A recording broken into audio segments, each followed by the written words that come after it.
Kazi iendelee. Mheshimiwa Rais, naomba tukae.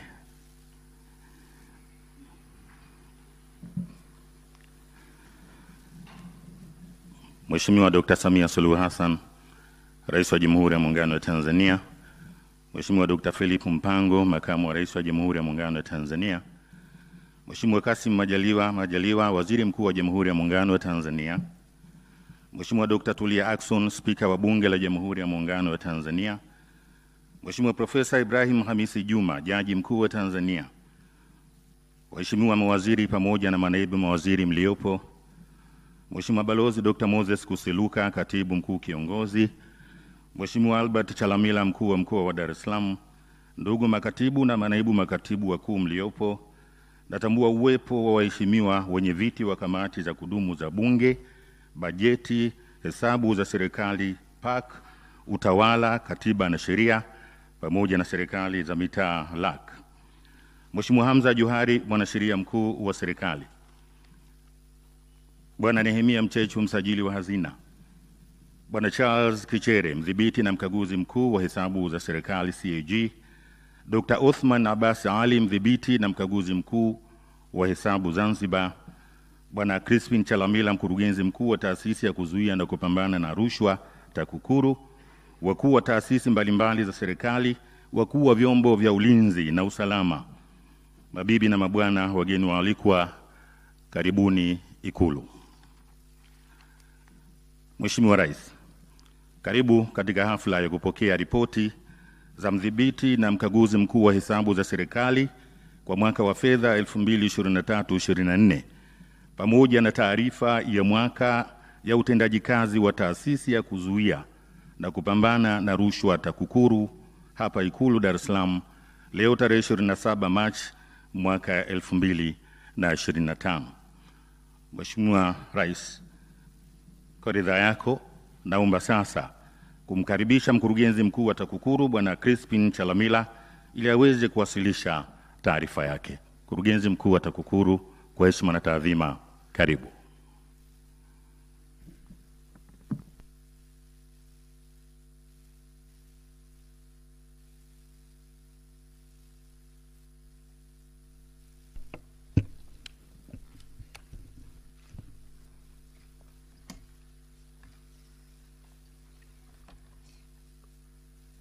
Mheshimiwa Dr. Samia Suluhu Hassan, Rais wa Jamhuri ya Muungano wa Tanzania, Mheshimiwa Dr. Philip Isdori Mpango, Makamu wa Rais wa Jamhuri ya Muungano wa Tanzania, Mheshimiwa Kassim Majaliwa, Waziri Mkuu wa Jamhuri ya Muungano wa Tanzania, Mheshimiwa Dr. Tulia Ackson, Spika wa Bunge la Jamhuri ya Muungano wa Tanzania, Mheshimiwa Profesa Ibrahim Hamisi Juma, Jaji Mkuu wa Tanzania, Mheshimiwa Deus Clement Sangu, Naibu Waziri wa Nchi, Ofisi ya Rais, Management ya Utumishi wa Umma na Utawala Bora, waheshimiwa mawaziri na naibu mawaziri mliopo, Mheshimiwa Dr. Joseph Kizito Mwagama, Mwenyekiti wa Kamati ya Kudumu ya Bunge ya Utawala, Katiba na Sheria, waheshimiwa wenye viti wa kamati za Bunge mliopo hapa, Mheshimiwa Balozi Dr. Moses Kusiluka, Katibu Mkuu Kiongozi, Bwana Charles Kichere, Mdhibiti na Mkaguzi Mkuu wa Hesabu za Serikali, makatibu wakuu na naibu makatibu wakuu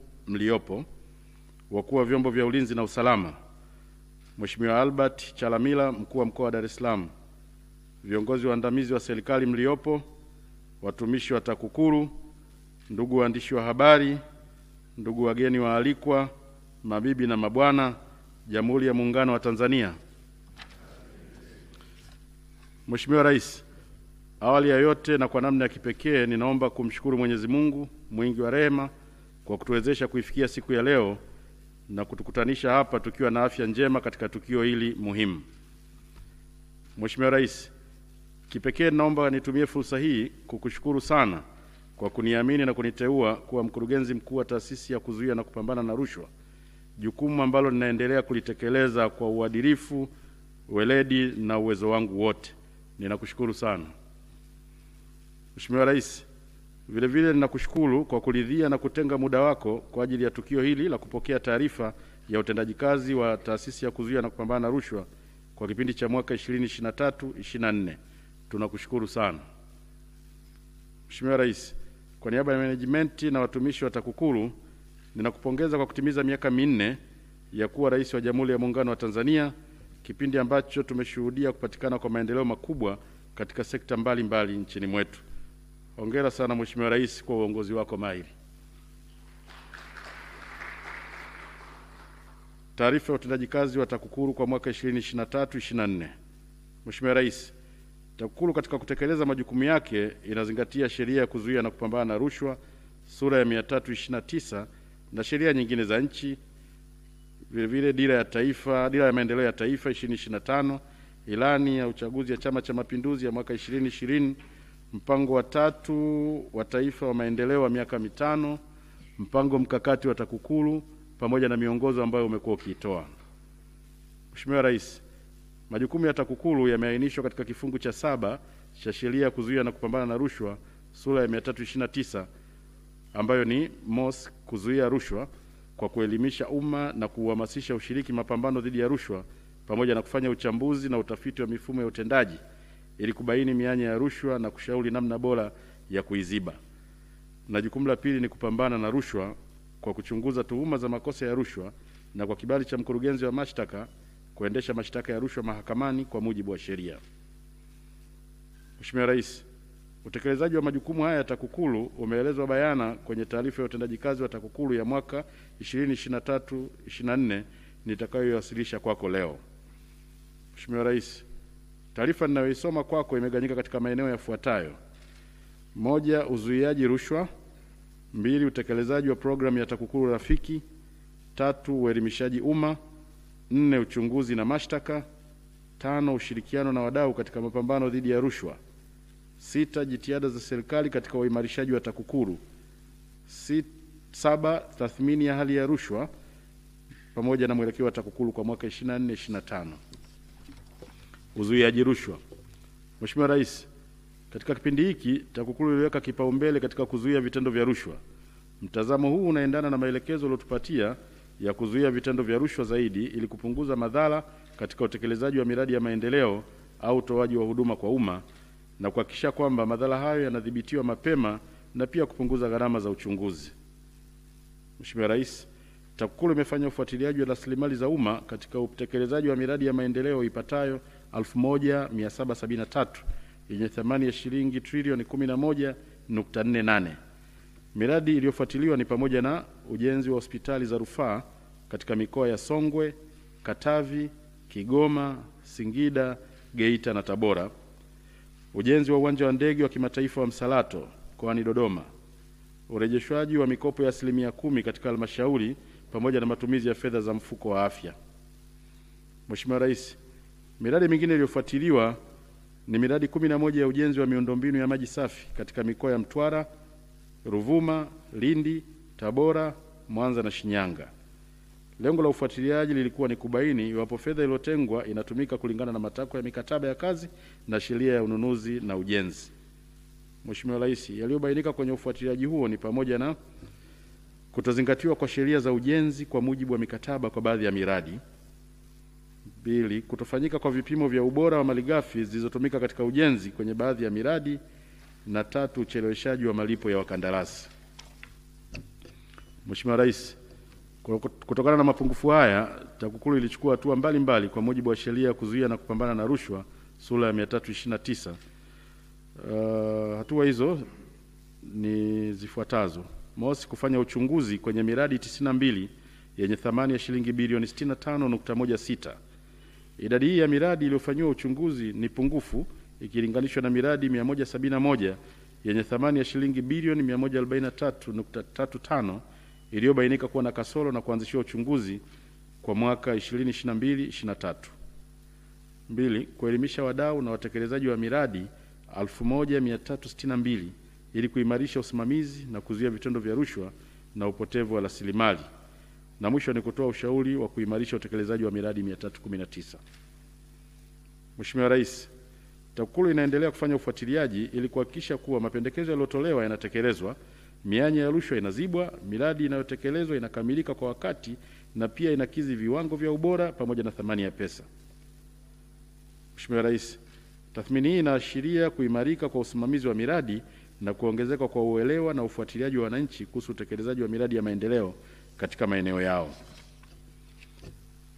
Mheshimiwa Rais, TAKUKURU ilifanya kazi 660 za utafiti na uchambuzi wa mifumo ya utoaji huduma kwa lengo la kubaini mianya ya rushwa na kushauri namna bora ya kuziba mianya iliyobainika. Kazi hizo ni pamoja na ukusanyaji na uwasilishaji wa kodi ya zuio kupitia halmashauri. TAKUKURU imefanya uchambuzi wa mfumo wa ukusanyaji na uwasilishaji wa kodi ya zuio katika halmashauri 101 nchini kwa lengo la kutathmini ufanisi wa mfumo huo. Malengo mahususi yalikuwa ni kutathmini ukusanyaji wa kodi ya zuio, uwasilishaji wa kodi ya zuio katika Mamlaka ya Mapato Tanzania TRA, na mifumo ya ndani ya udhibiti katika ukusanyaji na uwasilishaji wa kodi hiyo. Uchambuzi uliofanyika ulibaini yafuatayo: halmashauri 52 kati ya 101 zilizofikiwa zinakata kodi ya zuio kutoka kwa wazabuni mbalimbali. Na pili, kati ya halmashauri zinazokata kodi hiyo, halmashauri 41 zinawasilisha kodi kikamilifu na halmashauri 11 zinawasilisha kodi pungufu. Mheshimiwa Rais, hali hiyo imesababishwa na usimamizi hafifu, kutokuwajibika kwa halmashauri, kutokuwa na taarifa za kutosha kuhusu kinachotakiwa kupokelewa kutoka halmashauri kutokuwa na kumbukumbu sahihi za hundi za kodi ya zuio zilizoidhinishwa, na kutokuwepo kwa mfumo wa pamoja unaoratibu utekelezaji wa miradi ngazi ya halmashauri, jambo ambalo linaipa TRA ugumu wa kuratibu kodi ya zuio na hivyo kutoa mwanya wa ufujaji wa mapato husika. Mheshimiwa Rais, baada ya afua intervention ya TAKUKURU kupitia utekelezaji wa mikakati ya TAKUKURU na wadau, halmashauri 35 kati ya 49 ambazo zilikuwa zijawasilisha kodi hiyo zimewasilisha kodi husika katika Mamlaka ya Mapato Tanzania TRA. Kiasi ambacho kilikuwa kijawasilishwa kwa halmashauri zilizofikiwa na uchambuzi ni shilingi milioni 186.3 kwa mwaka 21-22 na shilingi bilioni 1.38 kwa mwaka 2022-23. Hivyo baada ya intervention ya TAKUKURU kiasi cha shilingi bilioni 2.15 kilikusanywa na kuwasilishwa Mamlaka ya Mapato Tanzania TRA. Mheshimiwa Rais, yafuatayo yalipendekezwa kutokana na uchambuzi wa mfumo huo ili kuboresha ukusanyaji wa kodi ya zuio. Mosi, kuunganisha mifumo ili malipo yoyote ya miradi yanayofanywa katika ngazi ya vituo na halmashauri yaweze kuratibiwa na kodi husika kuwasilishwa. 2, kuimarisha ufuatiliaji wa ukataji na uwasilishaji wa kodi ya zuio. Na 3, kuimarisha mkakati wa utoaji elimu juu ya ulipaji, ukusanyaji na uwasilishaji wa kodi ya zuio kwa wadau wote. Mheshimiwa Rais, vilevile katika kazi ya uzuiaji rushwa TAKUKURU imefanya yafuatayo: uchambuzi kuhusu utekelezaji wa sheria na miongozo ya utoaji huduma katika sekta ya ardhi ili kubaini mianya ya rushwa. Uchambuzi huu ulilenga kutathmini huduma za upangaji, upimaji, umilikishaji, uthamini, utoaji wa vibali vya ujenzi na utatuzi wa migogoro ya ardhi. Uchambuzi ulifanyika kwa kuangalia uzingatiaji wa mkataba wa huduma kwa mteja ambao ni mwongozo muhimu wa utendaji kazi wa sekta hii. Mkataba huo unatoa ahadi ya muda unaotakiwa kutumika katika utoaji wa huduma za sekta hii. TAKUKURU ilitumia nyenzo ya mkataba wa huduma kwa mteja kwa kuwa ucheleweshaji wa huduma unaweza kuwa ni moja ya kichocheo cha vitendo vya rushwa. Uchambuzi ulionyesha kuwa uzingatiaji wa mkataba wa huduma kwa mteja wa Wizara ya Ardhi kwa mwaka 2020 uko chini ya 50%. Hii ni katika utoaji wa huduma za ubadilishaji wa matumizi ya ardhi; 2, kuomba na kupewa kiwanja; 3, utoaji wa hati miliki za ardhi; 4, uhamishaji wa miliki ya ardhi; na 5, upitishaji wa vibali vya ujenzi wa nyumba za kawaida. Mheshimiwa Rais, uchambuzi huu ulibaini kuwa changamoto zinazokwamisha utolewaji wa huduma katika sekta ya ardhi kama ilivyoelekezwa katika mkataba wa huduma kwa mteja ni hizi zifuatazo: 1, upungufu wa rasilimali watu, yani wataalamu, fedha na vitendea kazi katika utoaji wa huduma mbalimbali za ardhi. 2, mifumo ya tehama katika utoaji wa huduma za ardhi kutosomana. 3, kutoa namba ya malipo ya umilikishaji ardhi kwa zaidi ya mtu mmoja. 4, kupokea malipo ya umilikishaji wa kiwanja kwa zaidi ya mtu mmoja. 5, uelewa mdogo wa wananchi kuhusu taratibu za umilikishwaji wa ardhi. Na 6, usimamizi hafifu wa watendaji wa ardhi kwenye halmashauri baada ya kuhamishiwa Wizara ya Ardhi, huku wakiwa bado wanafanya kazi chini ya Ofisi ya Rais, Tawala za Mikoa na Serikali za Mitaa. Na pia muda wa kusikiliza mashauri ya msingi kutofautiana kati ya mkataba wa huduma kwa mteja ambao ni miezi 12 na sheria ya mahakama ya utatuzi wa migogoro ya ardhi sura 216 ambao ni miezi 24. Mheshimiwa Rais, changamoto hizi zinatoa mwanya wa vitendo vya rushwa kwa baadhi ya watumishi wa sekta hii wasiokuwa waadilifu na ni chanzo cha migogoro ya ardhi katika jamii. Mheshimiwa Rais, kutokana na matokeo haya, TAKUKURU ilipendekeza yafuatayo: Wizara ya Ardhi na Ofisi ya Rais TAMISEMI kuwezesha upatikanaji wa rasilimali watu kwa maana ya wataalamu wa ardhi, fedha pamoja na vifaa vinavyohitajika katika utoaji wa huduma katika sekta ya ardhi. 2. Kuongeza kasi ya maboresho ya mifumo ya TEHAMA katika utoaji wa huduma za ardhi ili kupunguza urasimu. Na 3. Wizara ya Ardhi iandae mpango wa kuelimisha jamii kuhusiana na utaratibu sahihi wa umilikishaji ardhi, isimamie uadilifu wa watendaji wa sekta ya ardhi, iimarishe usimamizi wa watendaji wanaotekeleza majukumu yao katika ngazi ya halmashauri, na ifanye maboresho ya mkataba wa huduma kwa mteja kuhusu muda wa kusikiliza mashauri ya msingi. Mheshimiwa Rais, kazi nyingine za uchambuzi wa mifumo zilizofanyika ni pamoja na utafiti wa kupima hali ya rushwa katika huduma zinazotolewa na mahakama, kazi ambayo TAKUKURU ilitekelezwa kwa pamoja kwa kushirikiana na mahakama, na matumizi ya fedha za miradi ya asasi 41 zisizo za kiserikali. Mheshimiwa Rais, kufuatia kazi hizi za uchambuzi, TAKUKURU ilifanya vikao kazi 579 na wadau wa sekta husika ili kuweka mikakati ya kutekeleza mapendekezo 1534 ya kuziba mianya ya rushwa iliyobainishwa. Kati ya mapendekezo 1534 yaliyowekwa, mapendekezo 1429 sawa na asilimia 93.2 yalitekelezwa.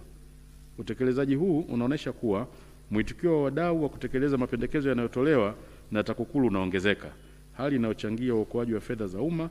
TAKUKURU inaendelea kufuatilia utekelezaji wa mapendekezo yaliyobakia. Utekelezaji wa programu ya TAKUKURU Rafiki.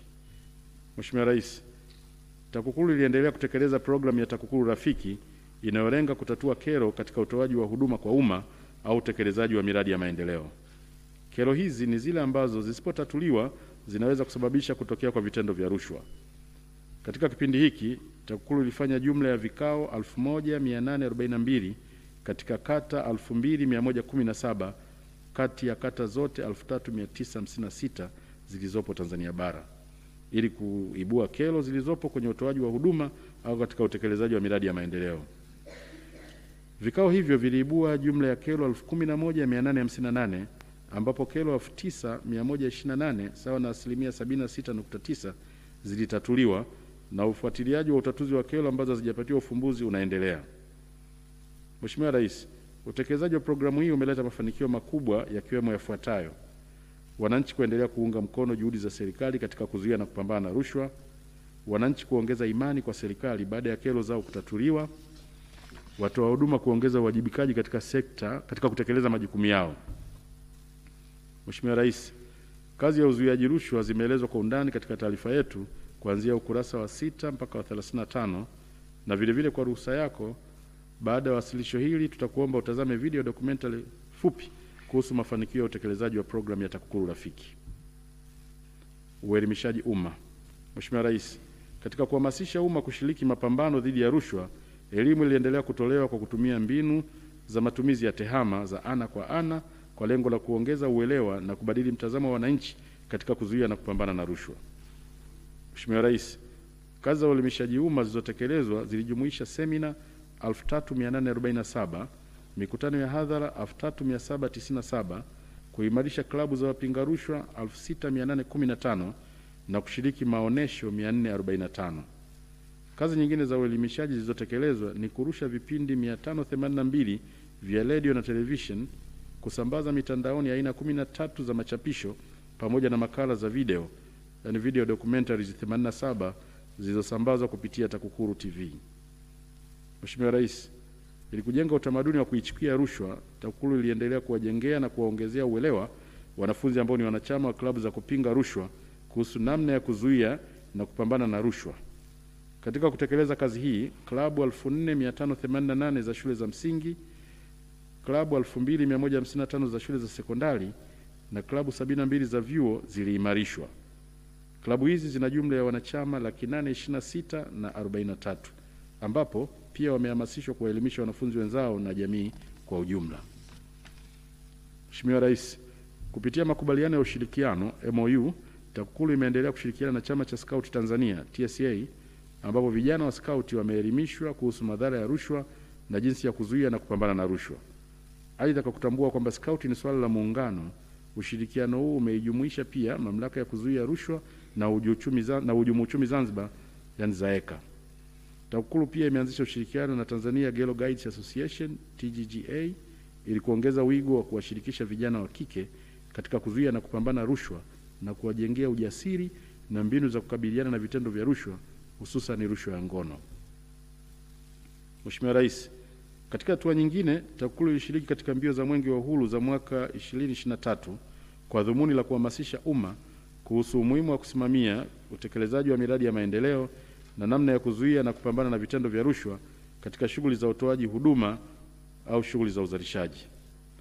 Mheshimiwa Rais, uelimishaji huu umeongeza: moja, uelewa na ufahamu wa wananchi kuhusu mbinu mbalimbali za kuzuia na kupambana na rushwa; mbili, uungwaji mkono wa juhudi za serikali katika kuzuia na kupambana na rushwa; na tatu, ushirikiano wa wananchi kutoa taarifa za vitendo vya rushwa pamoja na kutoa ushahidi mahakamani.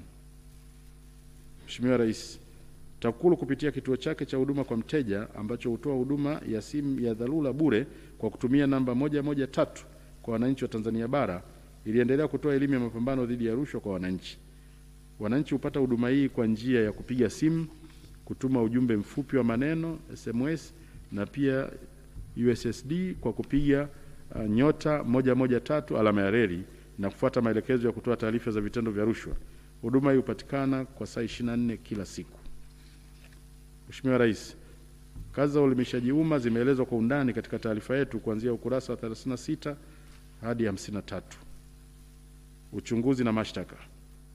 Mheshimiwa Rais, katika kipindi cha mwaka 2023-24 kupitia operesheni mbalimbali za uchunguzi, TAKUKURU ilifanikiwa kuokoa kiasi cha shilingi bilioni 30.19. Baadhi ya chunguzi zilizofanikisha uokoaji huu ni hizi zifuatazo: mosi, mikopo isiyorejeshwa katika Benki ya Maendeleo ya TIB kiasi cha shilingi bilioni 6.6. Mikopo hii ilitolewa bila kuzingatia utaratibu na vigezo kwa kampuni ya Amboni Saiso Properties Limited ya jijini Tanga. Fedha hii tayari imerejeshwa TIB. Mbili, ushuru uliokusanywa katika maeneo ya minada, masoko na maeneo mengine katika halmashauri ya jiji la Ilala kiasi cha shilingi bilioni 6.8. Wakusanyaji hao wa ushuru hawakuziwasilisha fedha hizo benki. Fedha hizo zimerejeshwa na kuwekwa katika akaunti ya mfuko mkuu wa halmashauri ya jiji la Ilala. Ufuatiliaji wa miradi ya maendeleo katika halmashauri kiasi cha shilingi bilioni 3.16. Kati ya kiasi hicho, shilingi bilioni 1.12 ni fedha taslim iliyorejeshwa kwenye akaunti za halmashauri na shilingi bilioni 2.04 ilidhibitiwa sambamba na vifaa kurejeshwa katika miradi husika. 4. Ukwepaji kodi wa shilingi bilioni 2.4. Kati ya fedha hii, shilingi milioni 281.44 ilikuwa ni fedha ya kodi iliyokwepwa kulipwa na wafanyabiashara mbalimbali katika mkoa wa Kigoma. Vile vile TAKUKURU imeokoa kiasi cha shilingi bilioni 2.15 iliyotokana na ukwepaji wa kodi ya zuio, yani withholding tax. Mheshimiwa Rais, katika kipindi hiki TAKUKURU imekamilisha uchunguzi wa majarada 728 na kuwezesha kuchukuliwa hatua mbalimbali kwa mujibu wa sheria. Kati ya majarada hayo 17 ni ya rushwa kubwa ambayo yanahusisha thamani ya shilingi bilioni 1 na kuendelea. Chunguzi hizo ni pamoja na hizi zifuatazo: moja, mkataba wa upangishaji wa jengo la Ngorongoro Tourism Center shilingi bilioni 7.96 ambapo watuhumiwa walimpangisha mteja chini ya bei iliyoelekezwa katika operation plan na bila kupata ridhaa ya bodi ya wakurugenzi. Mbili, vitendo vya rushwa na utakatishaji fedha kiasi cha shilingi bilioni 4.2 kwa watumishi wa kitengo cha agency banking cha benki ya CRDB kutoka kwa mawakala wakuu super agents ili wasiwasitishie mikataba yao ya uwakala.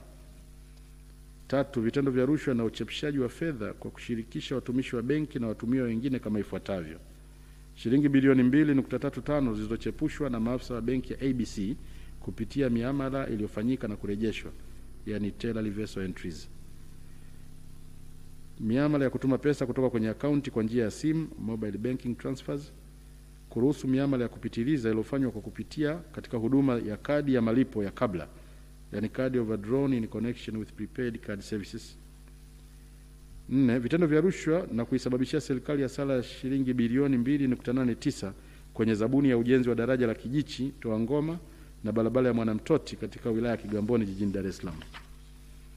5. Vitendo vya rushwa vilivyofanywa na kampuni ya Nat Group Limited kwa kushirikiana na watu wengine kama dhamana wakati wa kuchukua credit bond yenye thamani ya shilingi bilioni 2.3 kutoka First Assurance kwa lengo la kupata uwezo wa kununua mafuta aina ya petroli kwa njia ya mkopo kutoka katika kampuni ya usambazaji mafuta ya United Petroleum Limited. Na 6. Vitendo vya rushwa kwenye usambazaji wa vifaa vya umeme vyenye thamani ya shilingi bilioni 2.01 katika bohari ya TANESCO mkoa wa Mwanza. Mheshimiwa Rais, majalada mengine yaliyochunguzwa yalihusu: 1. Uchunguzi wa tuhuma 285 ambazo zilitokana na taarifa ya mdhibiti na mkaguzi mkuu wa hesabu za serikali CAG ya mwaka 2022-2023. Kutokana na tuhuma hizo, tuhuma 145 zilifungwa kwa kukosa ushahidi unaothibitisha vitendo vya rushwa pasipo shaka, yani beyond reasonable doubt. B. Tuhuma 140 zilifunguliwa majalada na uchunguzi wake kukamilika ambapo watuhumiwa walifikishwa mahakamani. Katika kesi 140 zilizofunguliwa mahakamani, kesi 55 zimeamuliwa na jamhuri ilishinda kesi 41, kesi 4 zimeondolewa mahakamani na kesi 81 zinaendelea kusikilizwa katika hatua mbalimbali. Vile vile tuhuma kwenye majalada 15 watuhumiwa wamechukuliwa hatua za kinidhamu kwa ukiukaji wa taratibu mbalimbali. Majalada mengine ni ya uchunguzi wa tuhuma 135 zilizotokana na taarifa ya mamlaka ya udhibiti wa ununuzi wa umma PPRA ya mwaka 2023. Uchunguzi wa tuhuma 84 ulifungwa baada ya kukosekana ushahidi wa vitendo vya rushwa. Tuhuma 46 bado zinaendelea kufanywa uchunguzi na tuhuma 5 zimechunguzwa na kukamilika na zipo katika taratibu za uchukuaji wa hatua stahiki za kisheria. Majalada mengine yalihusu uchunguzi kuhusu tuhuma za ubadhilifu wa mapato ya serikali kupitia kiasi cha shilingi bilioni 46.46 kilichokusanywa kupitia mashine za POS. Kutokana na uchunguzi huu, TAKUKURU ilifungua majalada 281 ambapo washtakiwa katika kesi 73 zilizofunguliwa mahakamani wametiwa hatiani na kurejesha fedha kiasi cha shilingi bilioni 6.2. Kesi 86 zinaendelea mahakamani. Majalada 35 uchunguzi wake umekamilika na zipo katika taratibu za uchukuaji wa hatua stahiki za kisheria. Majalada 19 uchunguzi wake umefungwa. Watuhumiwa katika jalada moja wamechukuliwa hatua za kinidhamu na uchunguzi wa majalada 67 unaendelea. Mheshimiwa Rais, sababu za ubadhirifu kuendelea kujitokeza kwenye ukusanyaji wa mapato ya halmashauri mbalimbali nchini ni hizi zifuatazo: kukosekana kwa usimamizi madhubuti kuhakikisha fedha inayokusanywa inapelekwa benki. Baadhi ya wasimamizi na wahasibu kushirikiana na wakusanyaji kujinufaisha na fedha hizo, na baadhi ya wasimamizi kukosa uadilifu. Hivyo ni vyema viongozi wa halmashauri wakaimarisha usimamizi kwenye eneo la ukusanyaji wa mapato ya serikali. Eneo lingine ni uchunguzi kuhusu usimamizi wa masuala ya ardhi. TAKUKURU imekamilisha uchunguzi wa majalada 21 kuhusu tuhuma za vitendo vya rushwa katika umilikishaji wa viwanja. Kesi 21 kuhusiana na tuhuma hizo zimefunguliwa mahakamani. Kati ya majalada hayo, majalada 10 yalihusu jiji la Dodoma pekee. Mheshimiwa Rais, katika kipindi hiki TAKUKURU iliendesha jumla ya kesi 978 zikiwemo kesi mpya 462 zilizofunguliwa mwaka 2023-24 na kesi 516 za miaka ya nyuma katika mahakama mbalimbali nchini. Kati ya kesi hizo mpya, kesi 5 zimefunguliwa katika Mahakama Kuu Division ya makosa ya rushwa na uhujumu uchumi, na kesi 457 zimefunguliwa kwenye mahakama za wilaya na hakimu mkazi. Kati ya kesi hizo 978, kesi 440 za rushwa zimetolewa uamuzi mahakamani ambapo jamhuri imeshinda kesi 334. Mheshimiwa Rais, kiwango cha kushinda kesi kilichofikiwa katika kipindi hiki ni 76% ikilinganishwa na kiwango cha 67.7 kilichofikiwa mwaka 2022-2023. Mheshimiwa Rais, kazi za uchunguzi wa mashtaka zimeelezwa kwa undani katika taarifa yetu kuanzia ukurasa wa 54 mpaka 72. Ushirikiano na wadau katika mapambano dhidi ya rushwa.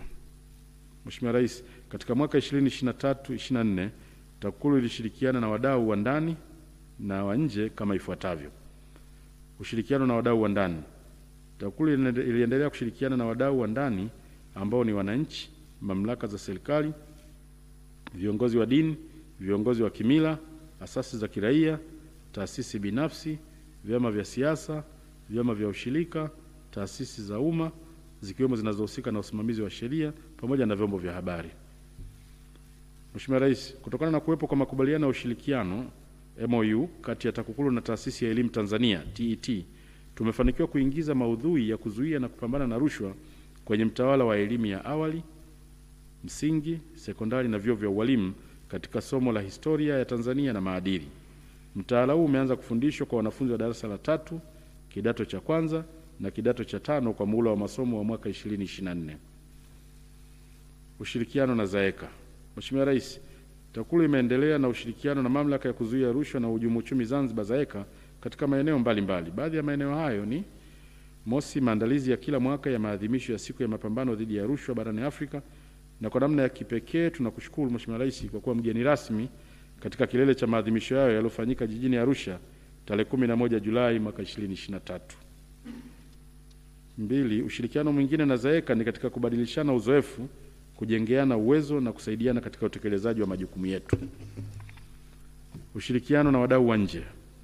Mheshimiwa Rais, TAKUKURU iliendelea kushirikiana na wadau wa nje ambao ni mashirika na mamlaka mbalimbali za kikanda na kimataifa zinazohusika na mapambano dhidi ya rushwa na wadau wa maendeleo pamoja na utekelezaji wa itifaki na mikataba ya kikanda na kimataifa kama ifuatavyo.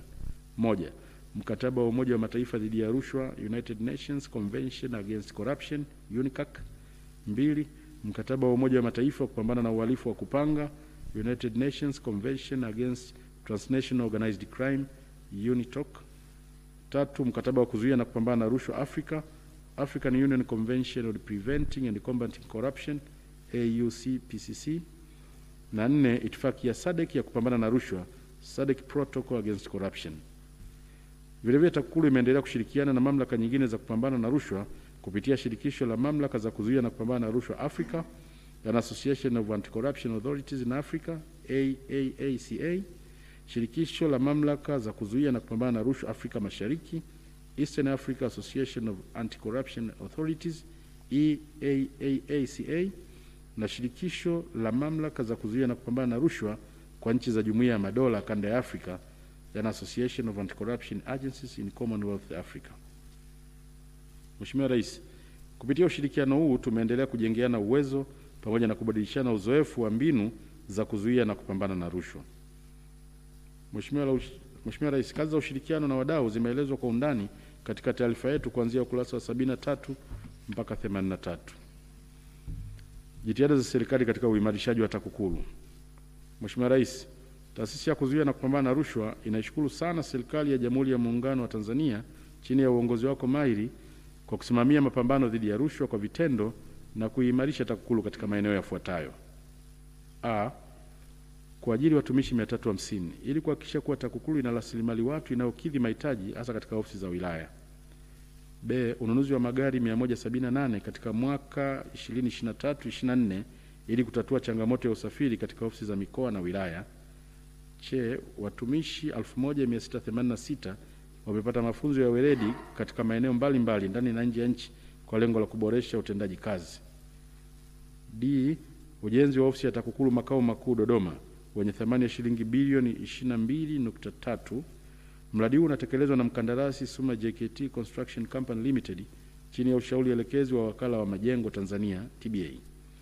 Ujenzi unaendelea na hadi mwezi Juni, tarehe 30 Juni 2024 ujenzi ulikuwa umefikia 40%, na kwa sasa ninapotoa ripoti hii ujenzi umefikia 77%. Kuongeza bajeti ya maendeleo kutoka shilingi bilioni 2 mwaka 2022-2023 hadi shilingi bilioni 4.5 mwaka 2023-2024. Kutokana na ongezeko hilo, fedha hii ilitumika kutekeleza miradi ya ujenzi ifuatayo: ujenzi wa jengo la ofisi ya mkoa wa Iringa awamu ya pili, ujenzi wa ofisi za wilaya za Monduli, Kishapu, Rombo, Nzega na Nkasi ambao umekamilika, pamoja na ujenzi wa jengo la ofisi ya mkoa wa Shinyanga ambao bado unaendelea, na hadi kufikia mwezi huu Machi 2025 ujenzi huu umefikia 71%.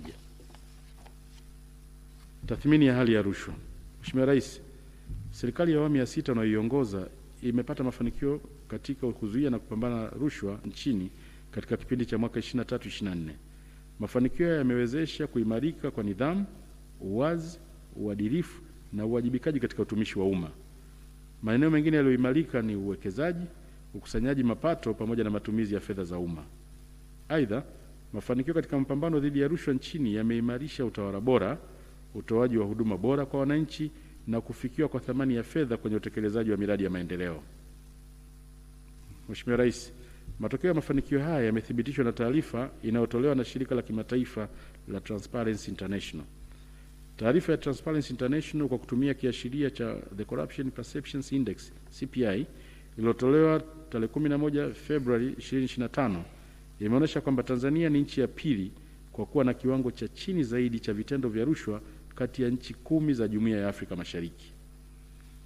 Taarifa hii inaonyesha kwamba kwa mwaka 2024 Tanzania imepata alama 41 juu ya 100 na kushika nafasi ya 82 kati ya nchi 180 zilizofanyiwa utafiti ukilinganisha na alama 40 juu ya 100 na nafasi ya 87 kwa mwaka 2023. Mheshimiwa Rais, kwa mujibu wa kipimo hiki ninao furaha kukujulisha kuwa nchi yetu imeendelea kuimarika katika kupunguza rushwa kwa wastani mzuri progressively katika kipindi cha kuanzia mwaka 2014 hadi 2024. Taarifa zinaonyesha kuwa Tanzania imepanda kwa alama 10 katika kipindi hicho, na pia Tanzania ni mojawapo ya nchi 4 za kusini mwa jangwa la Sahara yenye kuzidi kuimarika katika mapambano dhidi ya rushwa. Mwelekeo wa TAKUKURU kwa mwaka 2024-25. Mheshimiwa Rais, katika kipindi cha mwaka 2024-25 TAKUKURU inaendelea kuimarisha mapambano dhidi ya rushwa kwa kuzingatia vipaumbele vifuatavyo: 1. Kuzuia vitendo vya rushwa kwenye chaguzi. 2. Udhibiti wa vitendo vya rushwa katika ukusanyaji wa mapato ya serikali. 3. Udhibiti wa vitendo vya rushwa katika maeneo ya huduma muhimu za umma. 4. Kuimarisha ushirikiano na wadau mbalimbali wa ndani na nje ya Tanzania ili kupata uungwaji mkono na kuongeza ufanisi katika mapambano dhidi ya rushwa. 5. Kuimarisha miundombinu na matumizi ya tehama katika utekelezaji wa majukumu yake ili kuongeza ufanisi. Hitimisho. Kwa niaba ya management na watumishi wenzangu wa Taasisi ya Kuzuia na Kupambana na Rushwa, ninaishukuru serikali ya Jamhuri ya Muungano wa Tanzania chini ya uongozi wako kwa utashi wa kuongoza mapambano dhidi ya rushwa nchini. TAKUKURU inakuahidi kuwa itaendelea kuongeza juhudi katika kudhibiti vitendo vya rushwa kabla havijatokea kwenye rasilimali za umma, hususan katika utekelezaji wa miradi ya maendeleo.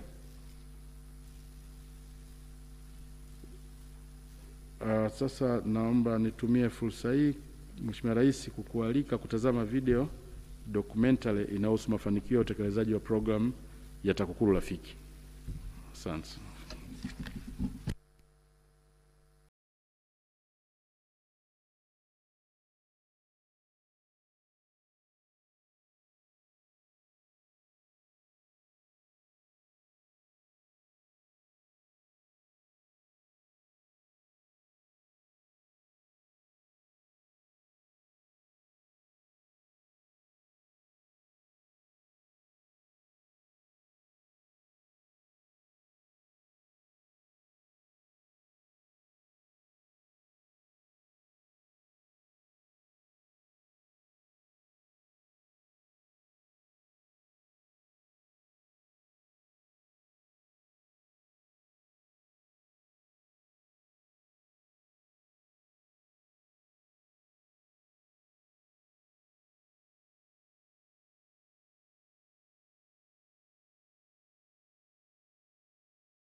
Mimi nadhani tukiungana sisi wote viongozi katika maeneo mbalimbali, sisi hapa tumelaunch kwenye kata zetu 20 na mitaa 106, tukifanya hizi kampeni tukiwahusisha na wenyeviti wa serikali za mtaa,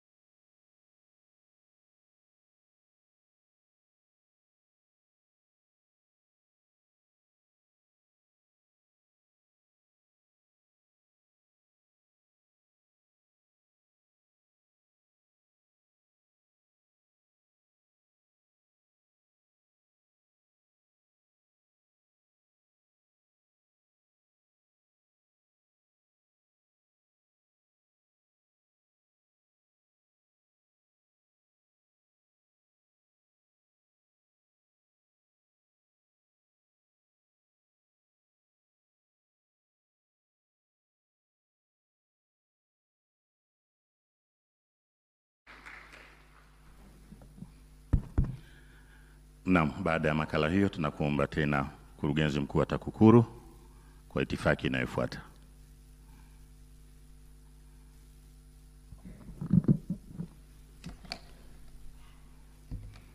Mheshimiwa Rais, baada ya kutazama hiyo documentary fupi inayoonyesha mafanikio ya utekelezaji wa program ya TAKUKURU Rafiki, sasa kwa ridhaa yako ninaomba nikukabidhi nakala za taarifa ya utendaji kazi wa Taasisi ya Kuzuia na Kupambana na Rushwa kwa kipindi cha mwaka 2023-24. Haya, Mheshimiwa Rais wa Jamhuri ya Muungano wa Tanzania, naomba usogee kwenye meza. Sasa kwa sababu tuko live, wenzetu wanarusha vyombo, viongozi na wengine wote naomba tukae. Vinginevyo kamera zitapiga kwenye visogo vyetu. Naam, makofi jamani. Mheshimiwa Rais anapokea taarifa hiyo kutoka kwa Mkurugenzi Mkuu wa TAKUKURU.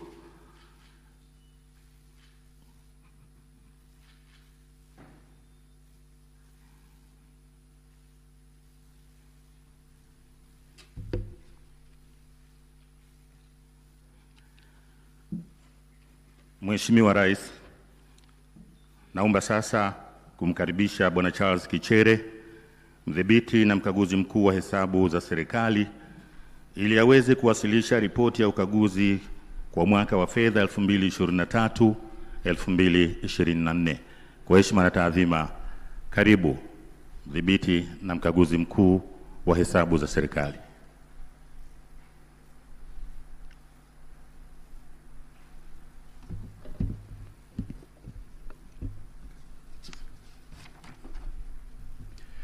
Mheshimiwa Samia Suluhu Hassan, Rais wa Jamhuri ya Muungano wa Tanzania, Mheshimiwa Dr. Philip Isidori Mpango, Makamu wa Rais wa Jamhuri ya Muungano wa Tanzania, Mheshimiwa Kassim Majaliwa Mbunge, Waziri Mkuu wa Jamhuri ya Muungano wa Tanzania, Mheshimiwa Daktari Tulia Ackson Mwansasu Mbunge, Spika wa Bunge la Jamhuri ya Muungano wa Tanzania, Mheshimiwa Profesa Ibrahim Juma, Jaji Mkuu wa Tanzania, Mheshimiwa Balozi Daktari Moses Mpogole Kusiluka, Katibu Mkuu Kiongozi, waheshimiwa mawaziri mliopo, Mheshimiwa Hamza Johari, Mwanasheria Mkuu wa Serikali,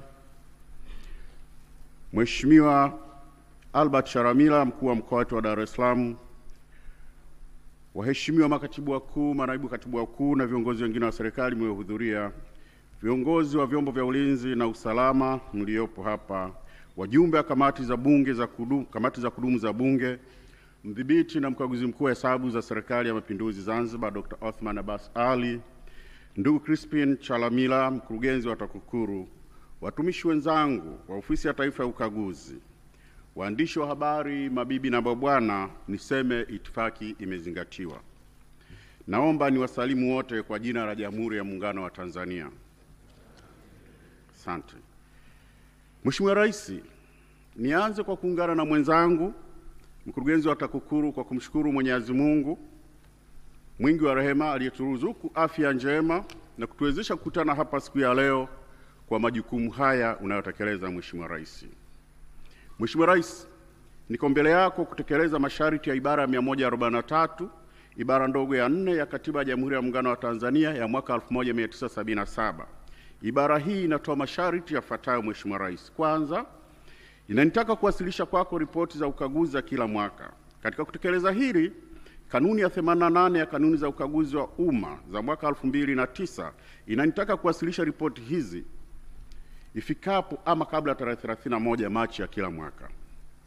Pili, ibara hii ya katiba inatoa sharti kwamba baada ya kuzipokea ripoti hizi utawaagiza watu wanaohusika waziwasilishe kwenye kikao cha bunge kinachofuata baada ya kuwa umezipokea ripoti hizi, na inabidi ripoti hizi ziwasilishwe bungeni kabla ya kupita siku 7 tangu siku kilipoanza kikao cha bunge. Mheshimiwa Rais, ni jambo la faraja kuona kwamba licha ya majukumu yako mengi ya kuliongoza taifa letu, umekuwa miaka yote ukitenga muda wako ili kutekeleza sharti hili la kikatiba linalokutaka upokee ripoti za ukaguzi za kila mwaka.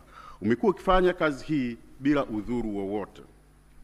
Pia umekuwa ukihakikisha ripoti hizi zinapelekwa bungeni ndani ya muda wa siku 7 za kazi tangia kuanza kwa vikao vya bunge linalofuata baada ya kuzipokea taarifa hizi. Kwa kuwa serikali imekuwa ikitekeleza sharti la kuzipeleka bungeni ripoti hizi za ukaguzi ndani ya muda uliowekwa kikatiba, hivyo hakuna hata siku moja ambayo mdhibiti na mkaguzi mkuu wa hesabu za serikali amewahi kulazimika kuziwasilisha mwenyewe kwa spika wa bunge kama katiba inavyosema.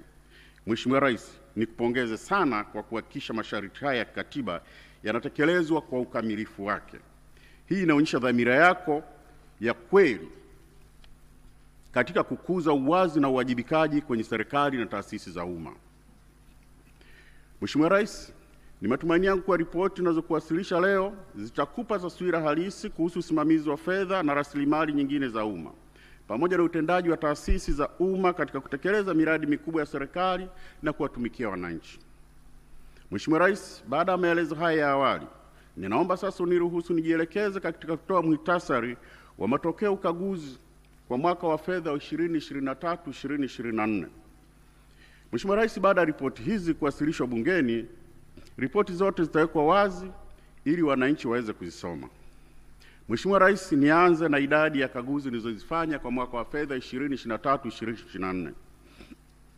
Kwa mwaka wa fedha 2023-2024 nimefanya jumla ya kaguzi 1485 za aina mbalimbali, zikihusu kaguzi 1301 za hesabu za fedha, kaguzi 15 za ufanisi, kaguzi maalum na kiuchunguzi 52, kaguzi za mifumo ya tehama 105 ambazo zimefanyika katika taasisi 78 na kaguzi za kiufundi kwa njia real time audit 12. Mheshimiwa Rais, kuhusu kaguzi maalum na kaguzi za kiuchunguzi 52 ambazo nimefanya, kati ya hizo kaguzi 44 zilitokana maombi kutoka kwa wadau mbalimbali na kaguzi 8 ziliibuliwa na ofisi yangu kwa mujibu wa mamlaka niliyopewa kikatiba na kisheria. Maombi ya kaguzi yalitolewa na mamlaka zifuatazo. Kaguzi 30 zilitoka vyombo vya uchunguzi ambavyo TAKUKURU, DCI na DSEA. Kaguzi 9 zilikuwa kutoka Bunge la Jamhuri ya Muungano wa Tanzania. Kaguzi 3 zilitoka Ofisi ya Waziri Mkuu wa Jamhuri ya Muungano wa Tanzania, na kaguzi 2 zilitoka kwa wakuu wa taasisi za serikali. Hadi kufikia sasa, kaguzi 44 zimekwisha kamilika na taarifa zake zimetumwa kwa wahusika waliowasilisha maombi, huku kaguzi 8 zikiwa katika hatua mbalimbali za utekelezaji. Mheshimiwa Rais. Mheshimiwa Rais, mwenendo wa hati za ukaguzi. Katika mwaka wa fedha 2023-2024 nimetoa jumla ya hati 1301, ikiwa ni ongezeko la hati 92 ikilinganishwa na hati 1209 zilizotolewa mwaka wa fedha 2022-2023. Kati ya hati hizo nilizotoa mwaka huu, hati 220 zinahusu tawala za mikoa na mamlaka za serikali za mitaa, hati 218 zinahusu mashirika ya umma, hati 513 zinahusu serikali kuu, na hati 19 zinahusu vyama vya siasa, na hati 332 zinahusu miradi ya maendeleo. Mheshimiwa Rais, kati ya hati hizo, hati zinazoridhisha kwa maana hati safi ni 1295 sawa na 99.5. Hati zenye shaka ni 5 sawa na 0.4. Hati mbaya ni 1 sawa na 0.1, na hakukuwa na hati ya kushindwa kutoa maoni. Kwa ujumla, hati za ukaguzi wa hesabu zinaonyesha kuwa utayarishaji wa hesabu unaridhisha na unaimarika na kwa kiasi kikubwa unazingatia taratibu na kanuni za uandaji wa hesabu za kimataifa.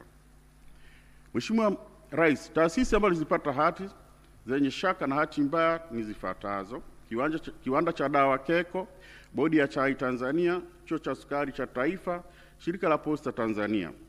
Hayo ni mashirika ya umma, na miradi ya maendeleo ilikuwa ni halmashauri ya wilaya ya Rumeru, mfuko wa afya wa pamoja, na chama cha siasa cha National Reconstruction Alliance NRA kilipata hati mbaya. Mheshimiwa Rais.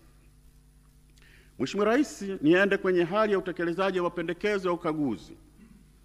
Katika ripoti ya ukaguzi wa miaka iliyopita nilitoa mapendekezo kadhaa yaliyokusudia kuimarisha usimamizi wa rasilimali za umma na kuboresha ukusanyaji wa mapato hapa nchini. Mheshimiwa Rais, natambua juhudi kubwa za serikali katika kufanyia kazi mapendekezo ninayoyatoa kwenye ripoti zangu za ukaguzi. Hii ni pamoja na ofisi yako kutoa miongozo mingi juu ya kushughulikia mapendekezo ya ripoti zangu. Katika hili Mheshimiwa Rais, naomba niruhusu nimpongeze kwa dhati Katibu Mkuu Kiongozi Balozi Dr. Moses Mpogole Kusiruka kwa kuratibu zoezi la kusimamia utekelezaji wa mapendekezo ya ukaguzi kupitia kwa makatibu wakuu ambao ni maafisa masuhuri. Hata hivyo, Mheshimiwa Rais, naendelea kuweka msisitizo wa mapendekezo haya kutekelezwa kwa ukamilifu wake ili kuhakikisha matumizi bora ya fedha na rasilimali zingine zinazotumika katika kutekeleza shughuli mbalimbali za serikali zinazolenga kuwaletea wananchi maendeleo. Mheshimiwa Rais, mwenendo wa deni la serikali. Kufikia tarehe 30 Juni 2024, deni la serikali lilifikia shilingi trilioni 97.35. Kiasi hiki kimeongezeka kutoka shilingi trilioni 82.25 kilichokuwa kimeripotiwa katika mwaka wa fedha wa 2022/2023. Hii ni sawa na ongezeko la shilingi trilioni 15.1 ambalo ni sawa na asilimia 18.36. Deni hilo linajumuisha deni la ndani la shilingi trilioni 31.95 na deni la nje la shilingi trilioni 65.40. Mheshimiwa Rais, tathmini ya uendelevu wa deni la serikali imebaini kuwa deni la taifa bado ni himilivu. Viashiria vikuu vinaonyesha kuwa thamani halisi ya deni la nje ni asilimia 23.6 ya pato la taifa, chini ya ukomo wa asilimia 40, na deni la jumla ni asilimia 41.1 ya pato la taifa, chini ya ukomo wa asilimia 55. Malipo ya deni kwa mapato ya mauzo ya nje ni asilimia 127.5, chini ya ukomo wa asilimia 180, na malipo ya deni kwa mapato ya serikali ni asilimia 14.5, chini ya ukomo wa asilimia 18. Mheshimiwa Rais, niende kwenye mapato ya kodi. Ukaguzi wa Mamlaka ya Mapato Tanzania umebaini kuwa katika mwaka wa fedha wa 2023/2024 jumla makusanyo yalifikia shilingi trilioni 26.07 ikilinganishwa na shilingi trilioni 22.58 zilizokusanywa katika mwaka wa fedha wa 2022/2023. Hili ni ongezeko la shilingi trilioni 3.49 ambalo ni sawa na ongezeko la asilimia 15.46. Licha ongezeko hili, Mheshimiwa Rais, makusanyo haya yalikuwa chini kwa shilingi bilioni 659.61 sana asilimia 2.5 ya makadirio ya shilingi trilioni 26.725. Makusanyo ya kodi, Mheshimiwa Rais, yalichangia asilimia 56 ya mapato yote ya serikali.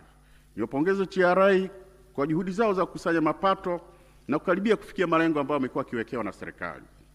Mheshimiwa Rais, katika mapato ya mamlaka ya serikali za mitaa, mamlaka za serikali za mitaa zimekusanya jumla ya shilingi trilioni 1.23 ambayo ni zaidi ya makisio ya shilingi trilioni 1.14. Halmashauri 110 zilivuka malengo yao ya makusanyo huku halmashauri 72 zikishindwa kufikia malengo. Mheshimiwa Rais, pamoja na mafanikio hayo niliyotaja, ukaguzi wangu umebaini mapungufu kadhaa katika ukusanyaji wa mapato kama ifuatavyo. Kwanza, kesi za kodi zinazosubiri maamuzi za shilingi trilioni 9.83. Mamlaka ya Mapato Tanzania ilikuwa na kesi 1186 za kodi zenye jumla ya shilingi trilioni 9.83 zilizokuwa bado hazijatatuliwa katika mahakama za rufaa za kodi kwa Tanzania bara, kwa maana Court of Appeal of Tanzania, TRAT na TRAB. Mheshimiwa Rais, kwa upande wa serikali za mitaa, mamlaka 14 za mamlaka ya serikali za mitaa zilitarajiwa kukusanya shilingi bilioni 45.61 kupitia mawakala wa mapato, lakini zilikusanya shilingi bilioni 19.49 zikiwa ni upungufu wa shilingi bilioni 26.12. Upungufu mkubwa zaidi ulionekana katika halmashauri 6 zifuatazo. Halmashauri ya jiji la Dar es Salaam ilipanga kukusanya kutoka kwa mawakala kiasi cha shilingi bilioni 15, lakini ilikusanya bilioni 3.4. Halmashauri ya manispaa ya Kinondoni ilipanga kukusanya bilioni 10.25, lakini ilikusanya bilioni 5. Halmashauri ya manispaa ya Ubungo ilipanga kukusanya shilingi bilioni 3.1, ilikusanya shilingi milioni 909. Halmashauri ya jiji la Mwanza ilipanga kukusanya bilioni 3.6, lakini ilikusanya bilioni 1.6. Halmashauri ya wilaya ya Kibondo ilipanga kukusanya shilingi bilioni 2.1, lakini ilikusanya milioni 635. Na halmashauri ya wilaya ya Babati ilipanga kukusanya shilingi bilioni 2.5, lakini ilikusanya bilioni 1.47. Mheshimiwa Rais, napendekeza management za mamlaka husika zisimamie kwa karibu utekelezaji wa mikataba na kuhakikisha mikataba inajumuisha kipengele cha dhamana kwa fidia pale mawakala anaposhindwa kutimiza masharti ya mikataba. Mheshimiwa Rais, ukaguzi wangu pia ulibaini kuwa halmashauri 37 zilikusanya shilingi bilioni 3.45 ambazo hazikuwekwa kwenye akaunti rasmi za serikali. Hali hii inaashiria uwezekano wa ubadhirifu wa fedha za umma na kusababisha ucheleweshaji wa utoaji wa huduma muhimu kwa wananchi. Napendekeza serikali isimamie kwa ufanisi utekelezaji wa utaratibu wa kisheria unaolazimisha mapato yote yanayokusanywa kuwasilishwa benki ndani ya masaa 24 hadi 48 baada ya kukusanywa. Mheshimiwa Rais, mwenendo wa mashirika ya umma. Napenda kutambua juhudi za serikali kupitia mashirika ya umma ya kibiashara 31 ambayo yalifanikiwa kupata faida katika mwaka wa fedha wa 2023-2024. Miongoni mwa mashirika hayo ni Shirika la Maendeleo ya Petroli Tanzania TPDC ambalo lipata faida ya shilingi bilioni 248.75, Shirika la Nyumba la Taifa NHC shilingi bilioni 242.9 na Mamlaka ya Usimamizi wa Bandari Tanzania TPA shilingi bilioni 140.48. Mheshimiwa Rais, lakini katika kipindi hicho cha mwaka wa fedha 2023-2024 mashirika kadhaa yaliendelea kupata hasara, jambo linaloashiria uwepo wa changamoto za kiutendaji na kiuongozi. Hali hii inahitaji ufuatiliaji wa karibu na kuchukuliwa hatua za haraka za kiusimamizi ili kuhakikisha mashirika hayo yanafikia viwango vya tija na ufanisi vinavyotarajiwa. Shirika la Reli Tanzania lilipata hasara ya shilingi bilioni 224 ikilinganisha shilingi bilioni 102 mwaka uliopita. Hasara hii ilichangiwa na kupungua kwa mapato ya usafirishaji kutokana na uhaba wa vichwa vya treni na mabehewa, pamoja na mvua kubwa iliyosababisha kufungwa kwa njia kwa miezi 4. Shirika lilitumia kiasi cha shilingi bilioni 29.01 ikiwa ni ruzuku kutoka serikalini. Kama ruzuku hizi zingetolewa, shirika lingepata hasara ya jumla ya shilingi bilioni 253. Ni muhimu kuzingatia kuwa taarifa hii inahusu kipindi kilichoishia tarehe 30 Juni 2024 kabla ya kuanza kutumika kwa treni ya standard gauge kwa maana SGR. Kwa mapato ya SGR hapa hayapo. Mheshimiwa Rais, napendekeza Shirika la Reli Tanzania lijikite katika kuboresha ufanisi wa utendaji kazi wake ili kuongeza ukusanyaji wa mapato na kutekeleza hatua za madhubuti za kupunguza gharama. Liandae mpango wa kina wa kupata injini za treni na mabehewa ili kukidhi mahitaji ya usafirishaji ipasavyo. Mheshimiwa Rais, Shirika la Ndege Tanzania Kampuni ya Ndege Tanzania.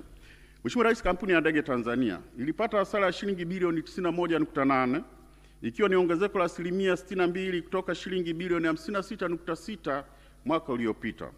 Hasara hii ilitokana na gharama kubwa za matengenezo ya ndege na hitilafu za injini ambapo ndege za aina Airbus zilikaa muda mrefu bila kufanya kazi zikisubiria injini. Pia shirika lilitumia kiasi cha shilingi bilioni 99.8 ikiwa ni ruzuku kutoka serikalini. Mheshimiwa Rais, kama ruzuku hii isingetolewa, hasara halisi ya shirika la kampuni ya ndege ingefikia shilingi bilioni 191.6. Napendekeza kampuni ya ndege Tanzania ishirikiane na serikali kufanya utafiti kuhusu njia nzuri zaidi za uendeshaji wa ndege kwa kuzingatia masuala ya kifedha na kiuchumi ili kuongeza ufanisi wa uendeshaji. Mheshimiwa Rais, shirika la mawasiliano Tanzania TTCL ilipata hasara ya shilingi bilioni 27.78 mwaka wa fedha 2023/2024. Ongezeko hili ni kutoka shilingi bilioni 4.32 ya hasara kwa mwaka uliopita. Hasara hii ya mwaka huu inachangiwa na ongezeko la gharama baada ya kuhamishiwa mkongo wa taifa na kituo cha taifa cha data. Licha ya kukusanya mapato takriban kiasi cha shilingi bilioni 24 kutoka mkongo, fedha hizo hazikuhasibiwa kama mapato ya TTCL. Badala yake ziliingia kwenye mfuko mkuu wa serikali ili kulipia deni la mkongo. Kutokana na kutopata mapato hayo, shirika limeendelea kupata hasara kubwa na kukosa fedha kwa ajili ya uwekezaji. Kama mapato ya mkongo yangebakia TTCL, shirika lingeweza kupunguza hasara kwa takribani 86% au hata kupata faida kidogo. Mheshimiwa Rais, napendekeza deni la mkongo wa taifa lilipwe na hazina kama ilivyo kwa madeni mengine ya taifa, na mapato yanayopatikana kupitia mkongo huo yaachwe yakusanywa na TTCL ili kuwezesha shirika kujiendesha kwa ufanisi. Shirika la Posta TPC. Shirika lipata hasara ya shilingi bilioni 23.63 ikilinganisha na shilingi bilioni 1.34 mwaka uliopita. Hasara hii ilichangiwa na kushuka kwa mapato kwa 20% na kuongezeka kwa gharama kwa 46%.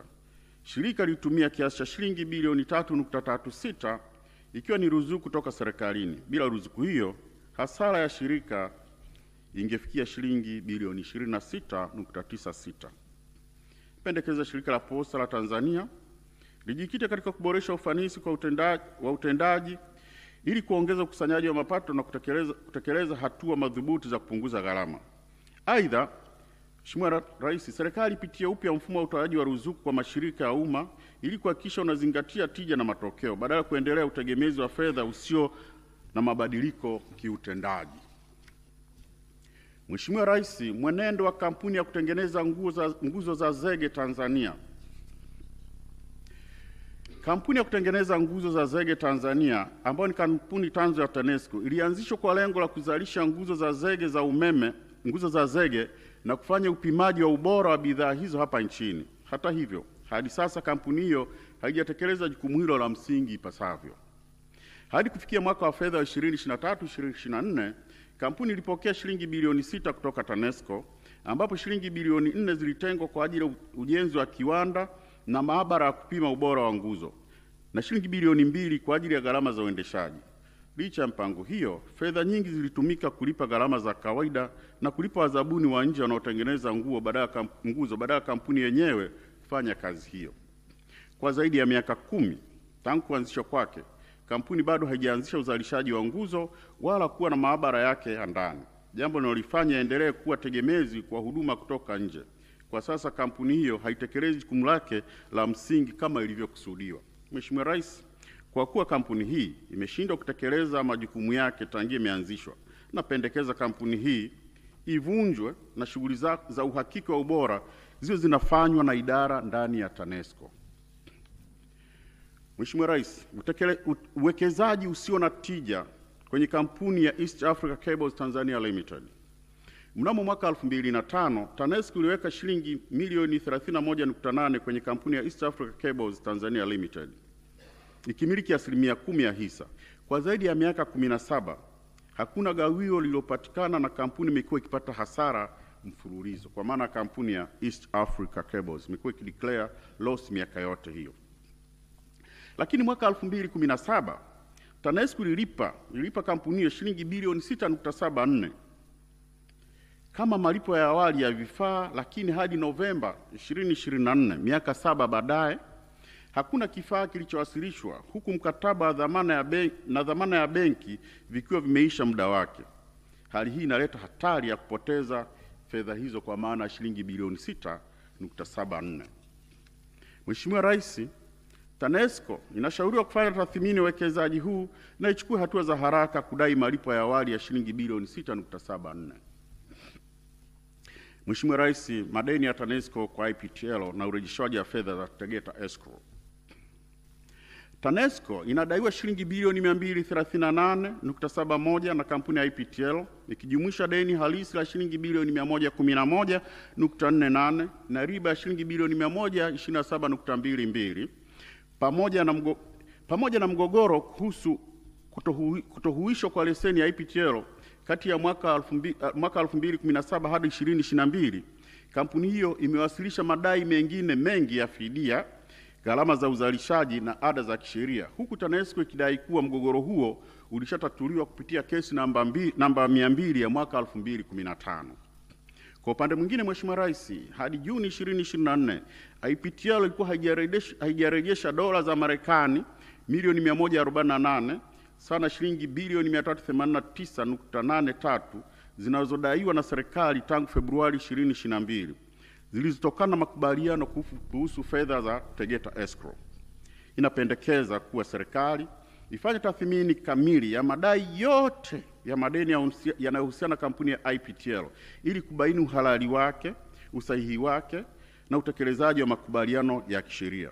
Vile vile serikali inapaswa kutekeleza wajibu wa urejeshaji wa fedha inazodai kampuni ya IPTL kiasi cha dola za Marekani milioni 148 kwa kuzingatia mkataba wa makubaliano wa mwaka wa 2021 kuhusu fedha za Tegeta Escrow. Mheshimiwa Rais, matumizi yasiyo na tija bilioni 371.42. Mashirika 12 kati ya 217 yaliyokaguliwa yalibainika kutumia rasilimali fedha kwa matumizi yasiyoleta thamani kwa taasisi.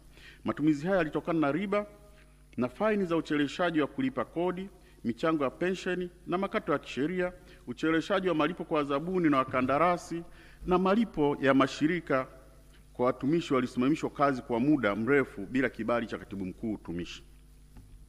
Malipo yasiyo halali shilingi bilioni 6.75. Mheshimiwa Rais, mashirika 10 yalifanya malipo kinyume na taratibu, ikiwa ni pamoja na malipo kwa watumishi waliostaafu na kuondoka kazini, posho na mishahara kwa watumishi waliokaimu bila kibali na malipo kwa kandarasi zaidi ya kazi halisi iliyofanyika.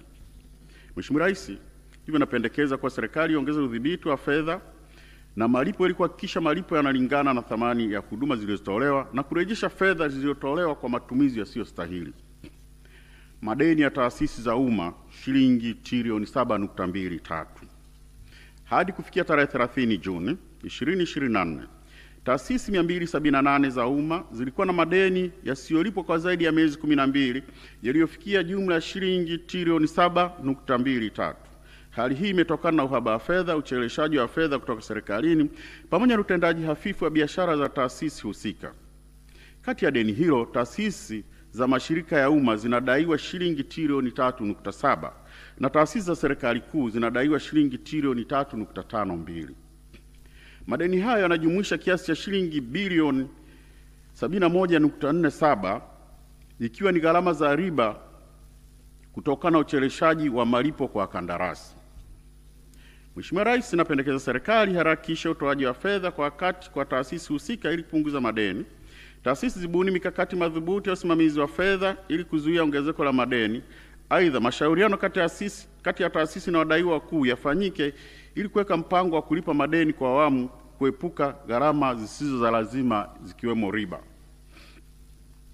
Mheshimiwa Rais, madeni ya watumishi wa umma shilingi bilioni 311.98.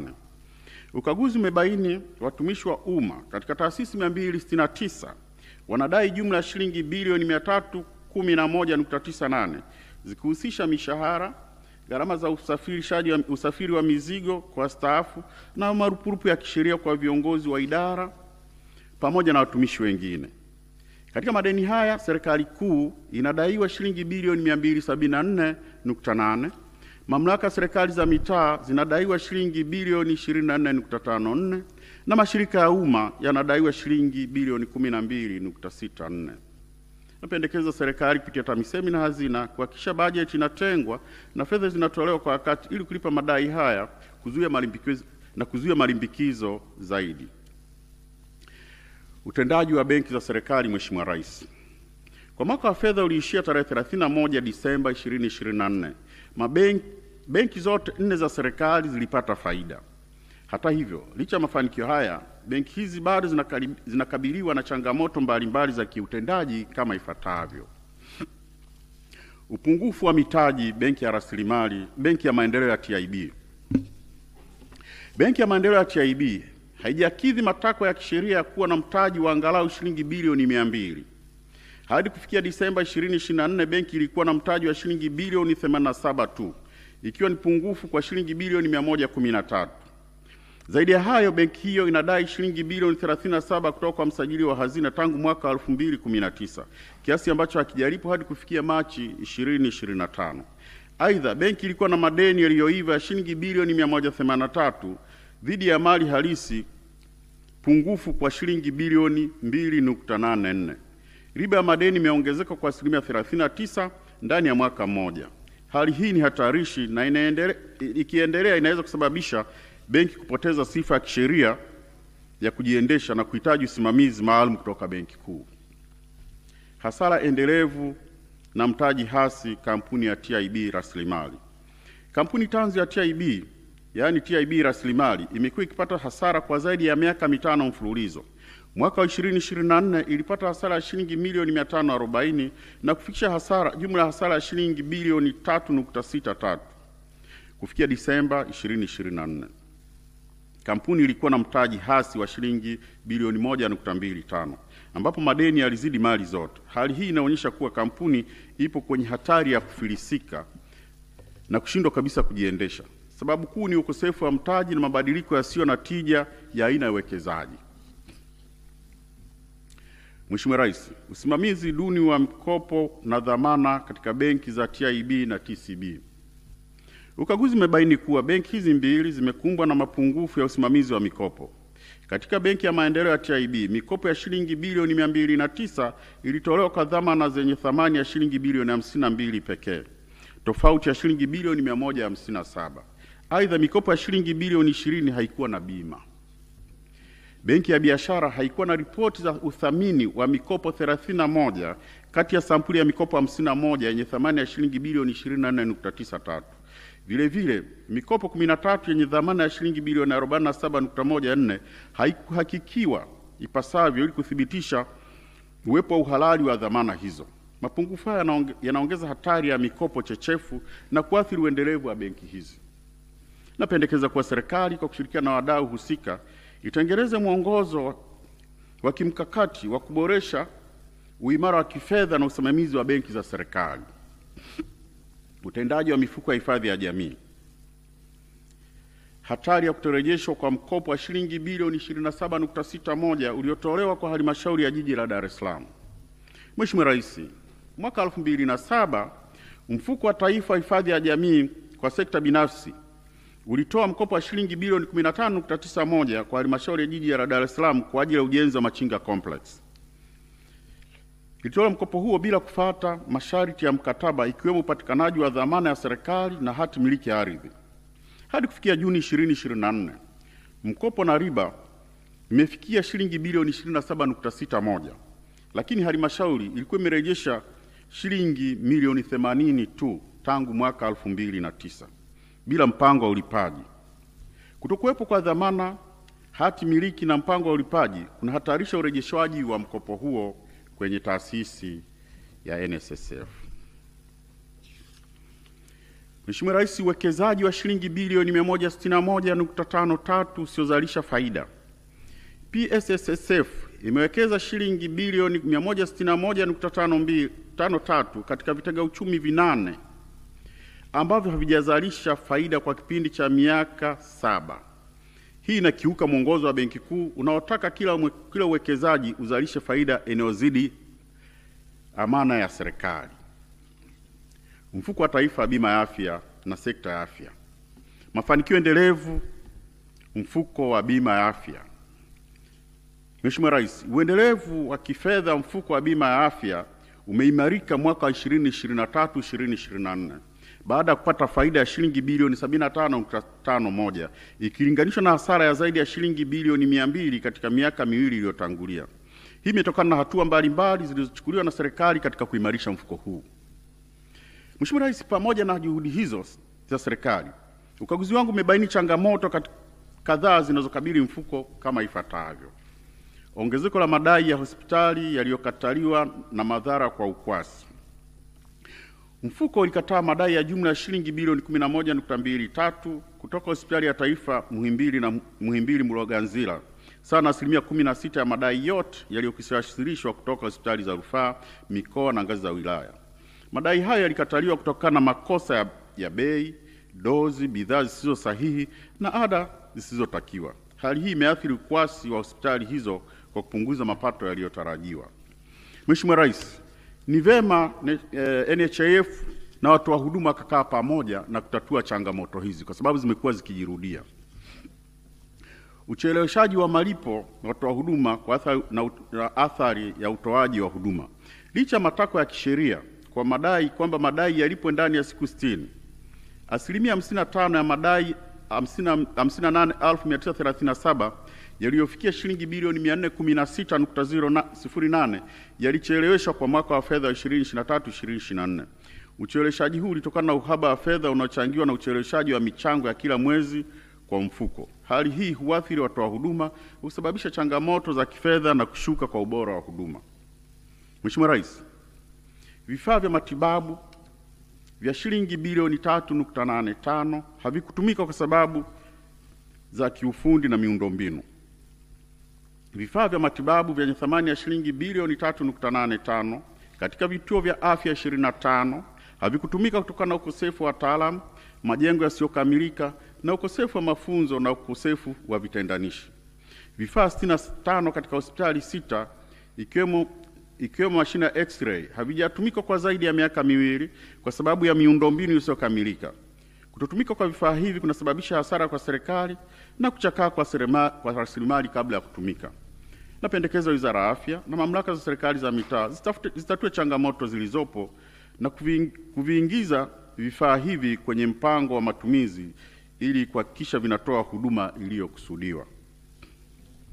Mheshimiwa Rais, upande huu wa sekta ya afya pia nimebaini kuwa dawa na vifaa tiba vyenye thamani ya shilingi bilioni 12.44 vimeharibika kutokana na ucheleweshaji wa matumizi na kutotekelezwa kwa utaratibu kutotekelezwa kwa taratibu za kisheria za uondoaji wa dawa zilizokwisha muda wake, yaani muda wa matumizi katika serikali kuu, mashirika ya umma na mamlaka ya serikali za mitaa.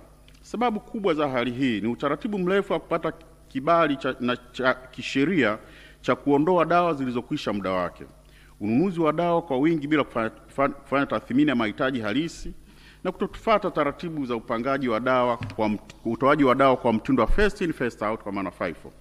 Hii inaongeza gharama za kuhifadhi dawa zilizopitwa na wakati na hatari kwa usalama wa watumiaji. Mheshimiwa Rais, napendekeza serikali kupitia Wizara ya Afya iharakishe mchakato wa kuondoa dawa zilizokwisha muda wake kwa mujibu wa sheria na miongozo.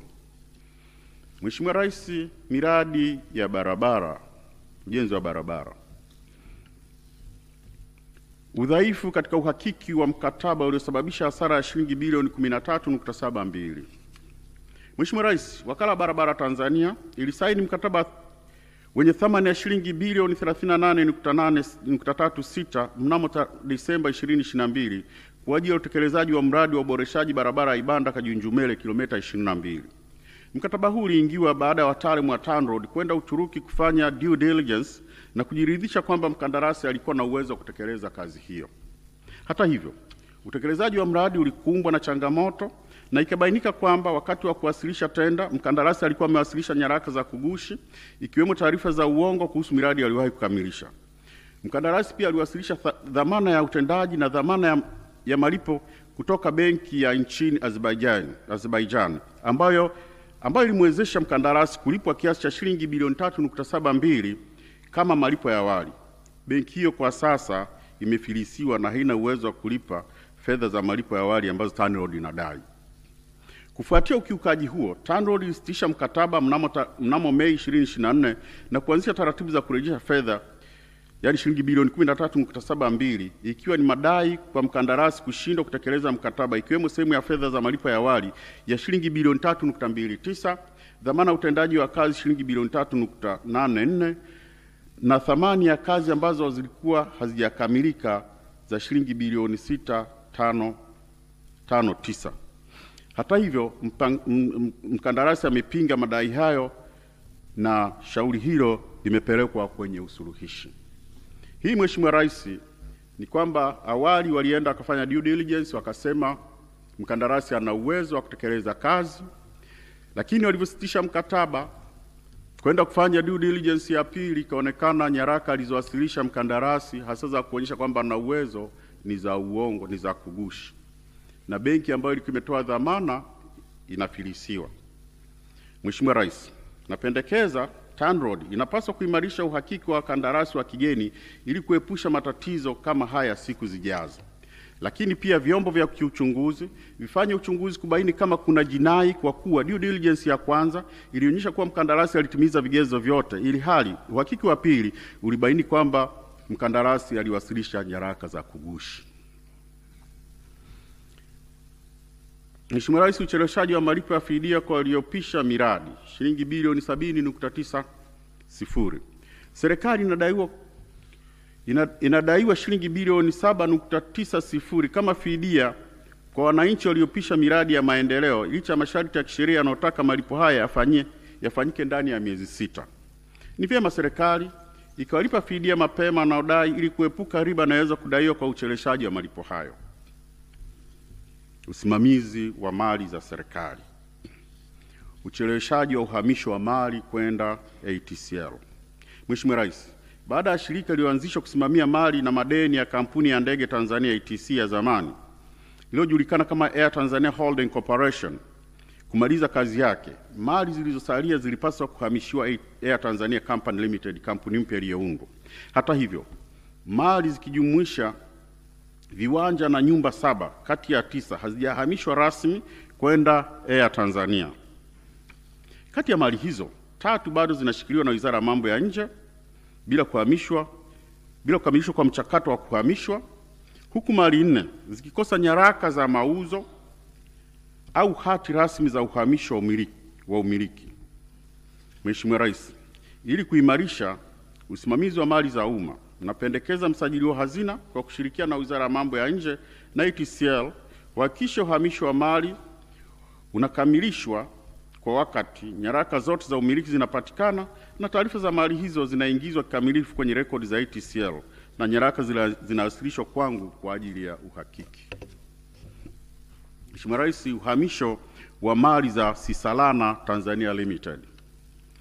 Kumekuwepo na ucheleweshaji wa uhamisho wa mali zenye thamani ya shilingi bilioni 3.59 kutoka kampuni ya Katani Tanzania Limited kwenda Sisalana Tanzania Limited. Ucheleweshaji huu unahatarisha umiliki wa kisheria wa mali hizo na kuweka Sisalana katika hatari ya kuingia kwenye migogoro ya kisheria na wadai wa kampuni ya Katani Limited. Sababu kuu ya hali hii ni kutokamilika kwa mchakato wa kisheria wa uhamisho wa mali hizo. Jambo hili linadhoofisha usalama wa mali na kuathiri udhibiti wa kiutendaji wa kampuni husika. Ili kuondoa hili, Mheshimiwa Rais, na kuhakikisha ulinzi wa kisheria wa mali za kampuni, napendekeza Katani Limited, Sisalana Limited na mamlaka husika zikamilishe mara moja utaratibu wa uhamisho wa mali ukijumuisha maandalizi ya nyaraka zote za kisheria na usajili wa miliki kwa mujibu wa sheria. Ucheleweshaji wa uhamisho wa mali ya mgodi wa Tulawaka. Mheshimiwa Rais, mnamo Novemba 2013, kampuni ya Pangea na ABG walikubaliana na STAMICO kuhamisha mgodi wa Tulawaka wenye thamani ya shilingi bilioni 22.42 kwenda kampuni ya Stamigold. Hata hivyo, hadi tarehe 30 Juni 2024, mali hizo bado zilikuwa zimesajiliwa kwa jina la Pangea kutokana na kutokamilika kwa hati ya kutokuwa na deni la kodi, kwa maana tax clearance kutoka TRA. Ucheleweshaji huu unahatarisha upotevu wa mali kwa sababu mali bado ziko kwenye jina la kampuni hii ambayo ilikuwa inatakiwa kuhamisha mali kwenda Stamigold. Napendekeza serikali iharakishe uhamishaji wa mali hizo na ifuatilie upatikanaji wa hati ya kutokuwa na deni la kodi ili kukamilisha usajili rasmi kwa jina la Stami Gold. Hii ni kwamba kwanza kodi, inawezekana kodi haikulipwa ndio maana hakupata tax clearance, lakini mali bado zinabaki kwa kampuni ya Pangea ambao haziko kwenye jina la Stami Gold. Kwa hiyo kwa umiliki kisheria bado ziko kwenye ile kampuni. Mheshimiwa Rais, athari ya kutoweka masharti ya kulinda haki za kisheria katika marekebisho ya sheria ya madini na maliasili. Mheshimiwa Rais, marekebisho ya sheria ya madini na sheria za maliasili za mwaka 2017 hayakujumuisha masharti ya kulinda haki zilizokuwepo chini ya sheria ya madini ya mwaka 2010. Hali hiyo ilisababisha kufunguliwa kwa mashtaka dhidi ya serikali katika mahakama za kimataifa, mahakama ya uwekezaji wa kimataifa ECD. Hii imepelekea serikali kulipa fidia shilingi bilioni 74.88 kwa kampuni ya Winshare Gold Corporation. Aidha, serikali bado inakabiliwa na mashauri yanayoendelea yenye madai ya jumla ya dola za Marekani milioni 159.4, ikiwa ni pamoja na kesi ya Nachingwea Nickel dola milioni 90 na Montero Mining dola 69.4. Changamoto katika utekelezaji wa mradi wa Kawe 711 na madai ya shilingi bilioni 49.40. Mheshimiwa Rais, mradi wa ujenzi wa nyumba wa 711 katika eneo la Kawe unaotekelezwa na shirika la nyumba la taifa kwa maana ya National Housing Corporation ulizinduliwa mwaka 2014 kwa gharama ya shilingi bilioni 105.11. Hata hivyo, mradi huo ulisitishwa mwaka 2018 baada ya kufikia asilimia 25 ya utekelezaji kutokana na ucheleweshaji wa malipo kwa mkandarasi. Mnamo mwaka 2022 baada ya National Housing kulipa baadhi ya madeni ya awali, mkandarasi aliwasilisha madai ya nyongeza ya shilingi bilioni 49.09. Madai haya yalihusisha gharama za ucheleweshaji, mabadiliko ya kazi na athari za mfumuko wa bei. Bodi ya wakurugenzi wa National Housing iliridhia madai hayo mnamo Desemba 2023 na hivyo kuongeza gharama za mradi kwa asilimia 47. Ili kuepuka changamoto kama hizi katika miradi ya baadaye, National Housing inapaswa kuhakikisha upatikanaji wa uhakika wa fedha kabla ya kuanza utekelezaji wa miradi. Miradi ya ubia iliyosimama kwa miaka 11 hadi 27 bila kukamilika. Ukaguzi umebaini kuwa miradi 24 ya ubia iliyoanzishwa na shirika la nyumba la taifa National Housing Corporation imekwama kuanzia miaka 11 hadi miaka 27.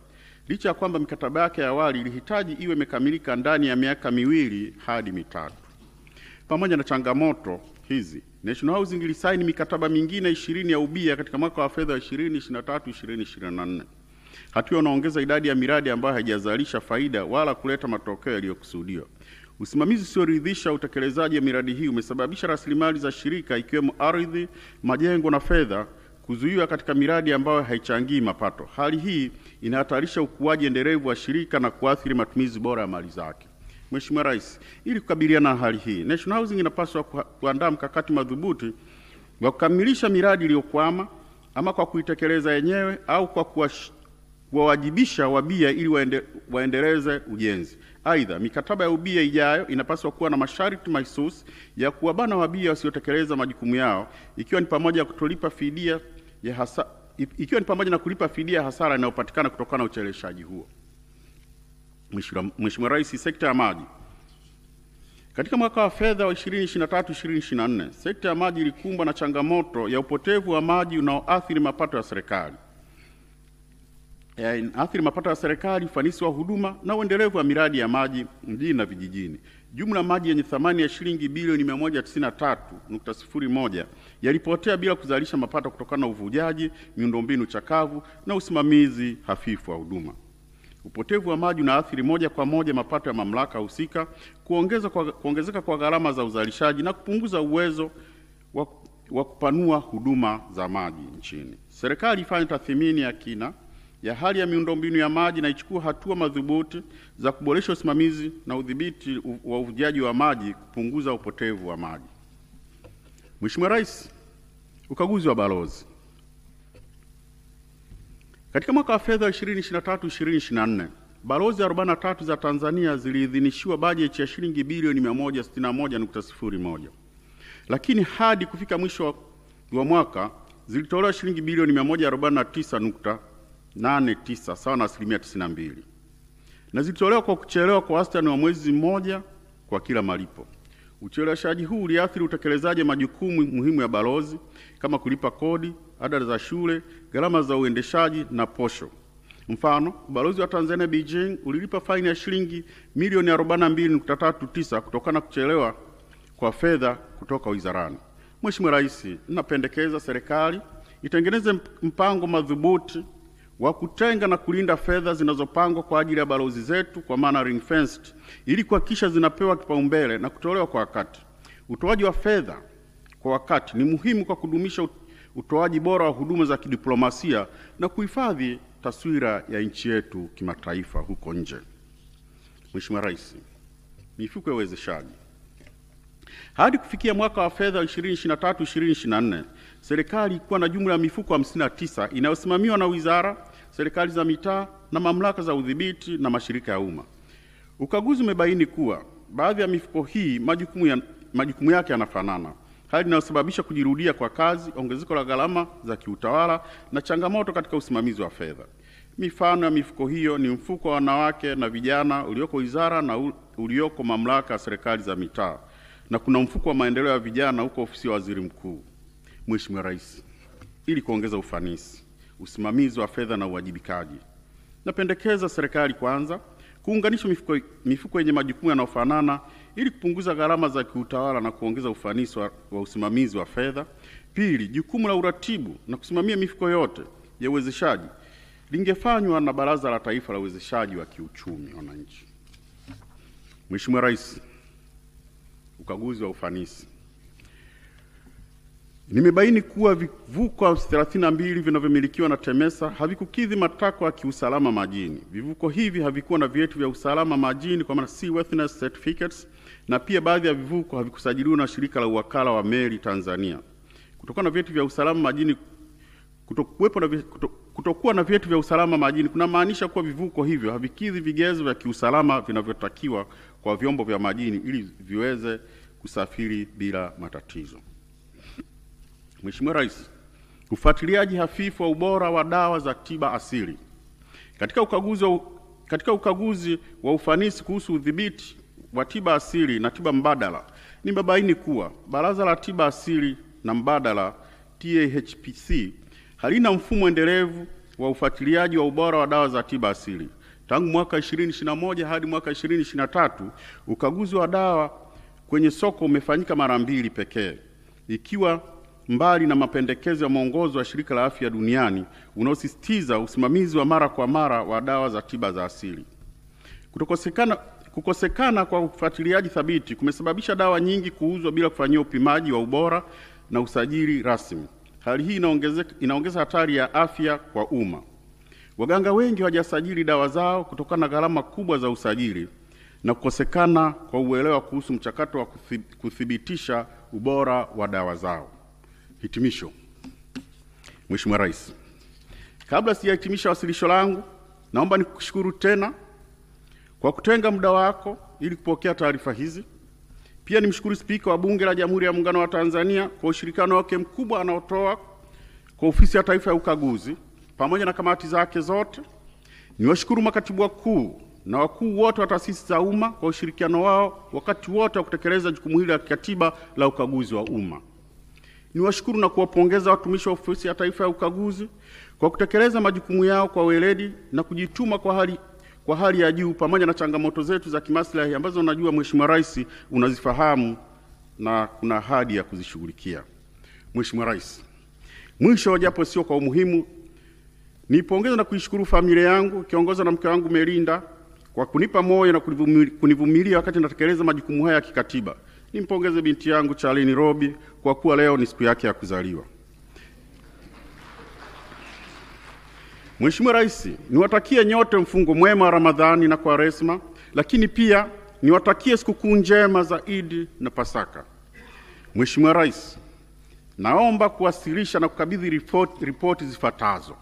Kwanza, ripoti ya ukaguzi serikali kuu, ripoti ya ukaguzi Ofisi ya Rais TAMISEMI Tawala za Mikoa na Mamlaka za Serikali za Mitaa, ripoti ya ukaguzi wa mashirika ya umma, ripoti ya ukaguzi wa miradi ya maendeleo, ripoti ya ukaguzi wa mifumo ya tehama, ripoti ya ukaguzi wa ufanisi ripoti ya ufuatiliaji wa maendeleo ya ukaguzi wa ufanisi na ripoti 14 zinazohusu ukaguzi wa ufanisi katika sekta mbalimbali. Mheshimiwa Rais, naomba kuwasilisha. Makofi mengi kwa mdhibiti na mkaguzi mkuu wa serikali, na kwa heshima na taadhima Mheshimiwa Rais, tunakuomba usogee kama tulivyofanya mwanzo. Waheshimiwa viongozi, naomba sisi tukae ili wenzetu wanaorusha matangazo mubashara. Makofi mengi viongozi.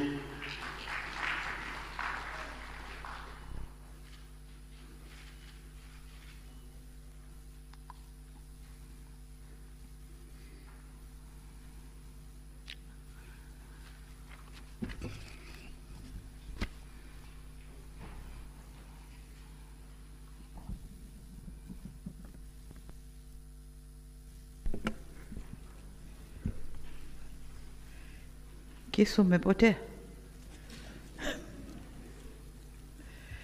Mheshimiwa Makamu wa Rais, Mheshimiwa Waziri Mkuu, Mheshimiwa Spika na wenye viti wa kamati za Bunge, Mheshimiwa Jaji Mkuu, Mheshimiwa mawaziri mliopo, Katibu Mkuu Kiongozi, makatibu wakuu, nadhani na manaibu katibu wakuu nimewaona, Mheshimiwa Mkuu wa Mkoa wa Dar es Salaam, wakuu wa vyombo vya ulinzi na usalama yuko nasi,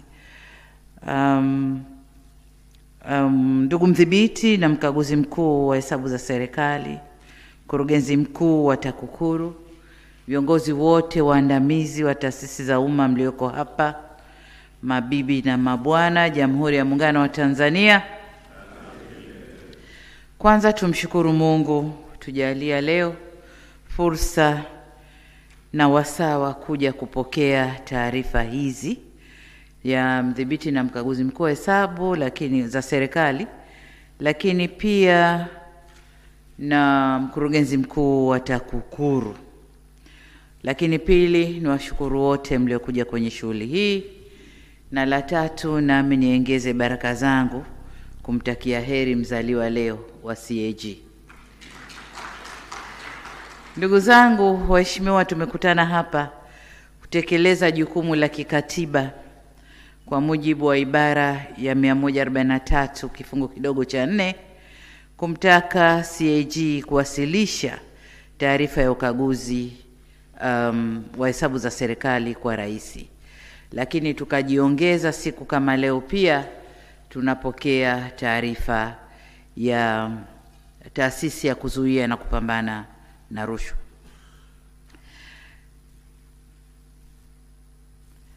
Kifungu kile nilichokitaja kinamtaka mkaguzi na mdhibiti na mkaguzi mkuu wa hesabu za serikali kupeleka taarifa ya ukaguzi wa hesabu hizo kwa rais, lakini baadaye rais kuipeleka taarifa hiyo kwa spika wa bunge ili ifike kwenye kikao kinachofuata cha bunge mara baada ya rais kupokea taarifa hiyo. Lakini vile vile niwaahidi kwamba kama alivyosema mkaguzi mkuu wa hesabu za serikali, serikali haijawahi kuchelewa kupeleka taarifa hii, kwa na taarifa hii nayo nitaipeleka kwa wakati, na nikuombe Mheshimiwa Spika mkaishughulikie vilivyo na nyinyi kwa wakati. Lakini nitumie fursa hii pia kumshukuru sana na kumpongeza mdhibiti na mkaguzi mkuu wa hesabu za serikali, management na watumishi wote kwenye ofisi za CAG kwa kazi kubwa na nzuri iliyofanyika. Kwanza, wamefanya kukagua hesabu za fedha, taarifa tumeisikia hapa, lakini wamekagua ufanisi wa miradi na ufanisi wa taasisi na programu mbalimbali. Wamefanya kazi za kiuchunguzi, kuchunguza mambo kadhaa ambayo wamepelekewa, lakini vile vile wamefanya kaguzi za mifumo ya TEHAMA kama inafanya kazi vyema na inafanya kazi inayotakiwa, lakini pia wamefanya ukaguzi kwa njia ya real time audit au uchunguzi maalum kwa wakati maalum kama walivyoombwa na taasisi mbalimbali, lakini pia na serikali. Sasa niseme kwamba ukaguzi uliofanywa unatupa taswira ya matokeo ya hatua zinazochukuliwa na serikali katika kuziimarisha taasisi za umma. Jitihada kadhaa zinafanywa kuziimarisha taasisi za umma ili ziweze kutumia vizuri rasilimali za serikali, lakini kufuata taratibu zinazotumiwa katika matumizi ya rasilimali hizo. Faraja tulioipata ni kwamba kwa ujumla kumekuwa na kuongezeka kwa ufanisi katika matumizi ya rasilimali za serikali, pamoja na mapungufu yaliyotajwa hapa. Na kama mmesikia vizuri, mapungufu mengi ni ya miaka mingi nyuma, lakini ukichukua mwendelezo kumekuwa na ongezeko la ufanisi katika matumizi ya rasilimali za serikali. Kwa hiyo ni faraja yetu kama serikali kwamba tumeweza kukuza uwazi na uwajibikaji na hatimaye kuleta utawala bora. Tunaendelea kuleta utawala bora ndani ya serikali. Ndugu viongozi, kama nilivyosema kwamba ni utamaduni wetu siku kama hii kupokea ripoti mbili au taarifa mbili, ya mdhibiti na mkaguzi mkuu wa hesabu, lakini pia ya TAKUKURU. Kwa hiyo hapa pia nitumie fursa hii kumshukuru mkurugenzi mkuu wa TAKUKURU pamoja na watumishi wote kwa kazi nzuri pia iliyofanyika. Taarifa ya TAKUKURU imeashiria kuongezeka tena kwa ufanisi kwa aina mbili. Moja, ufanisi ndani ya TAKUKURU yenyewe. Miaka 5-6 iliyopita, taarifa hii ya TAKUKURU ingekuwa ina vitu vingi vya kuulizana, mbona.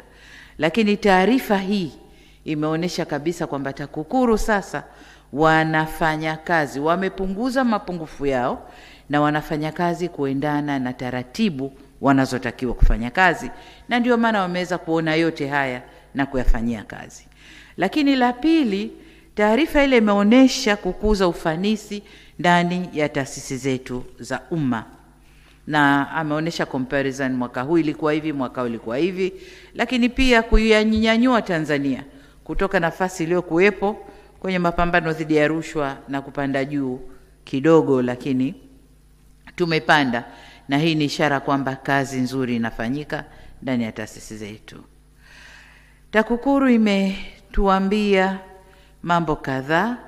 La kwanza ni hilo la kwamba ufanisi umekuwa ndani ya taasisi zetu, lakini la pili ni matumizi ya mifumo na tehama, kwamba kwa kiasi fulani sasa tehama inatumika ndani ya taasisi zetu, lakini na mifumo iliyowekwa ndani ya taasisi nayo inafuatwa, na kwa kiasi kikubwa kupunguza yale mapungufu au kasoro zilizokuwa zikijitokeza huko nyuma. Lakini pia wametuambia kuna kiwango kikubwa cha kukuza ufahamu na kujenga ujasiri kwa wananchi wa Tanzania kwa ujumla, kufahamu rushwa ni nini na kujenga ujasiri wa kuisema kama tulivyoona kwenye documentary. Lakini jengine wanalolifanya na ni kubwa la msingi, kujenga uelewa wa mapambano ya dhidi ya rushwa kwa vijana wetu shule za msingi mpaka vyuo. Na hii ndio kazi kubwa ya kufanya. Wanasema udongo upate ukiwa umajimaji ndio utaweza kufinyanga vizuri. Mimi na nyinyi hapa tukihubiriwa mambo ya rushwa yanaingia huku, lakini likiingia jengine la rushwa limetoka. Lakini kwa watoto wetu tukianza sasa hivi wanakuwa na huo utamaduni, na hata wakiingia maofisini wataingia na utamaduni huo ambao wamekuzwa nao. Hii ni kazi nzuri sana kwa TAKUKURU na washukuru sana. Niseme kwa ujumla kwamba ni matumaini yetu kwamba taasisi hizi mbili, mdhibiti na msimamizi wa hesabu za serikali na TAKUKURU, zitaendelea kufanya kazi kwa uadilifu mkubwa na uzalendo wa hali ya juu kwa manufaa ya taifa letu. Sisi upande wa serikali tuko tayari kuendelea kufanyia kazi maoni na mapendekezo yaliyotolewa ndani ya taarifa hizi mbili. Tutasikiliza vizuri, tutafuatilia vizuri mjadala wa bunge kwenye taarifa ya mdhibiti na mkaguzi wa hesabu za serikali, lakini pia kwa taarifa ya TAKUKURU tutakwenda kufanyia kazi vizuri yale yote ambayo yameelezwa kule, ili hatimaye tuweze kujenga utawala bora ndani ya nchi yetu. Baada ya kusema hayo, niseme kwamba taarifa mbili hizi nimezipokea na nitafanya kazi ya kuwasilisha bungeni kwa ile ambayo inakwenda bungeni na kuzifanyia kazi ipasavyo pale maoni na mapendekezo yaliyotolewa yatakapowasilishwa kwetu. Asanteni sana.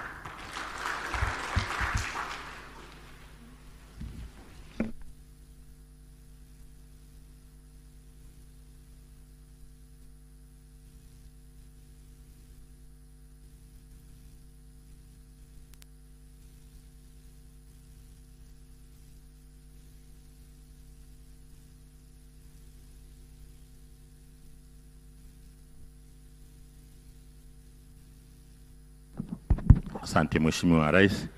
Baada ya hapa, kinachofuata ni picha za kumbukumbu. Kwa heshima na taadhima, tunaomba viongozi tutangulie huku kwa ajili ya utaratibu wa picha, na eneo limeshaandaliwa tayari.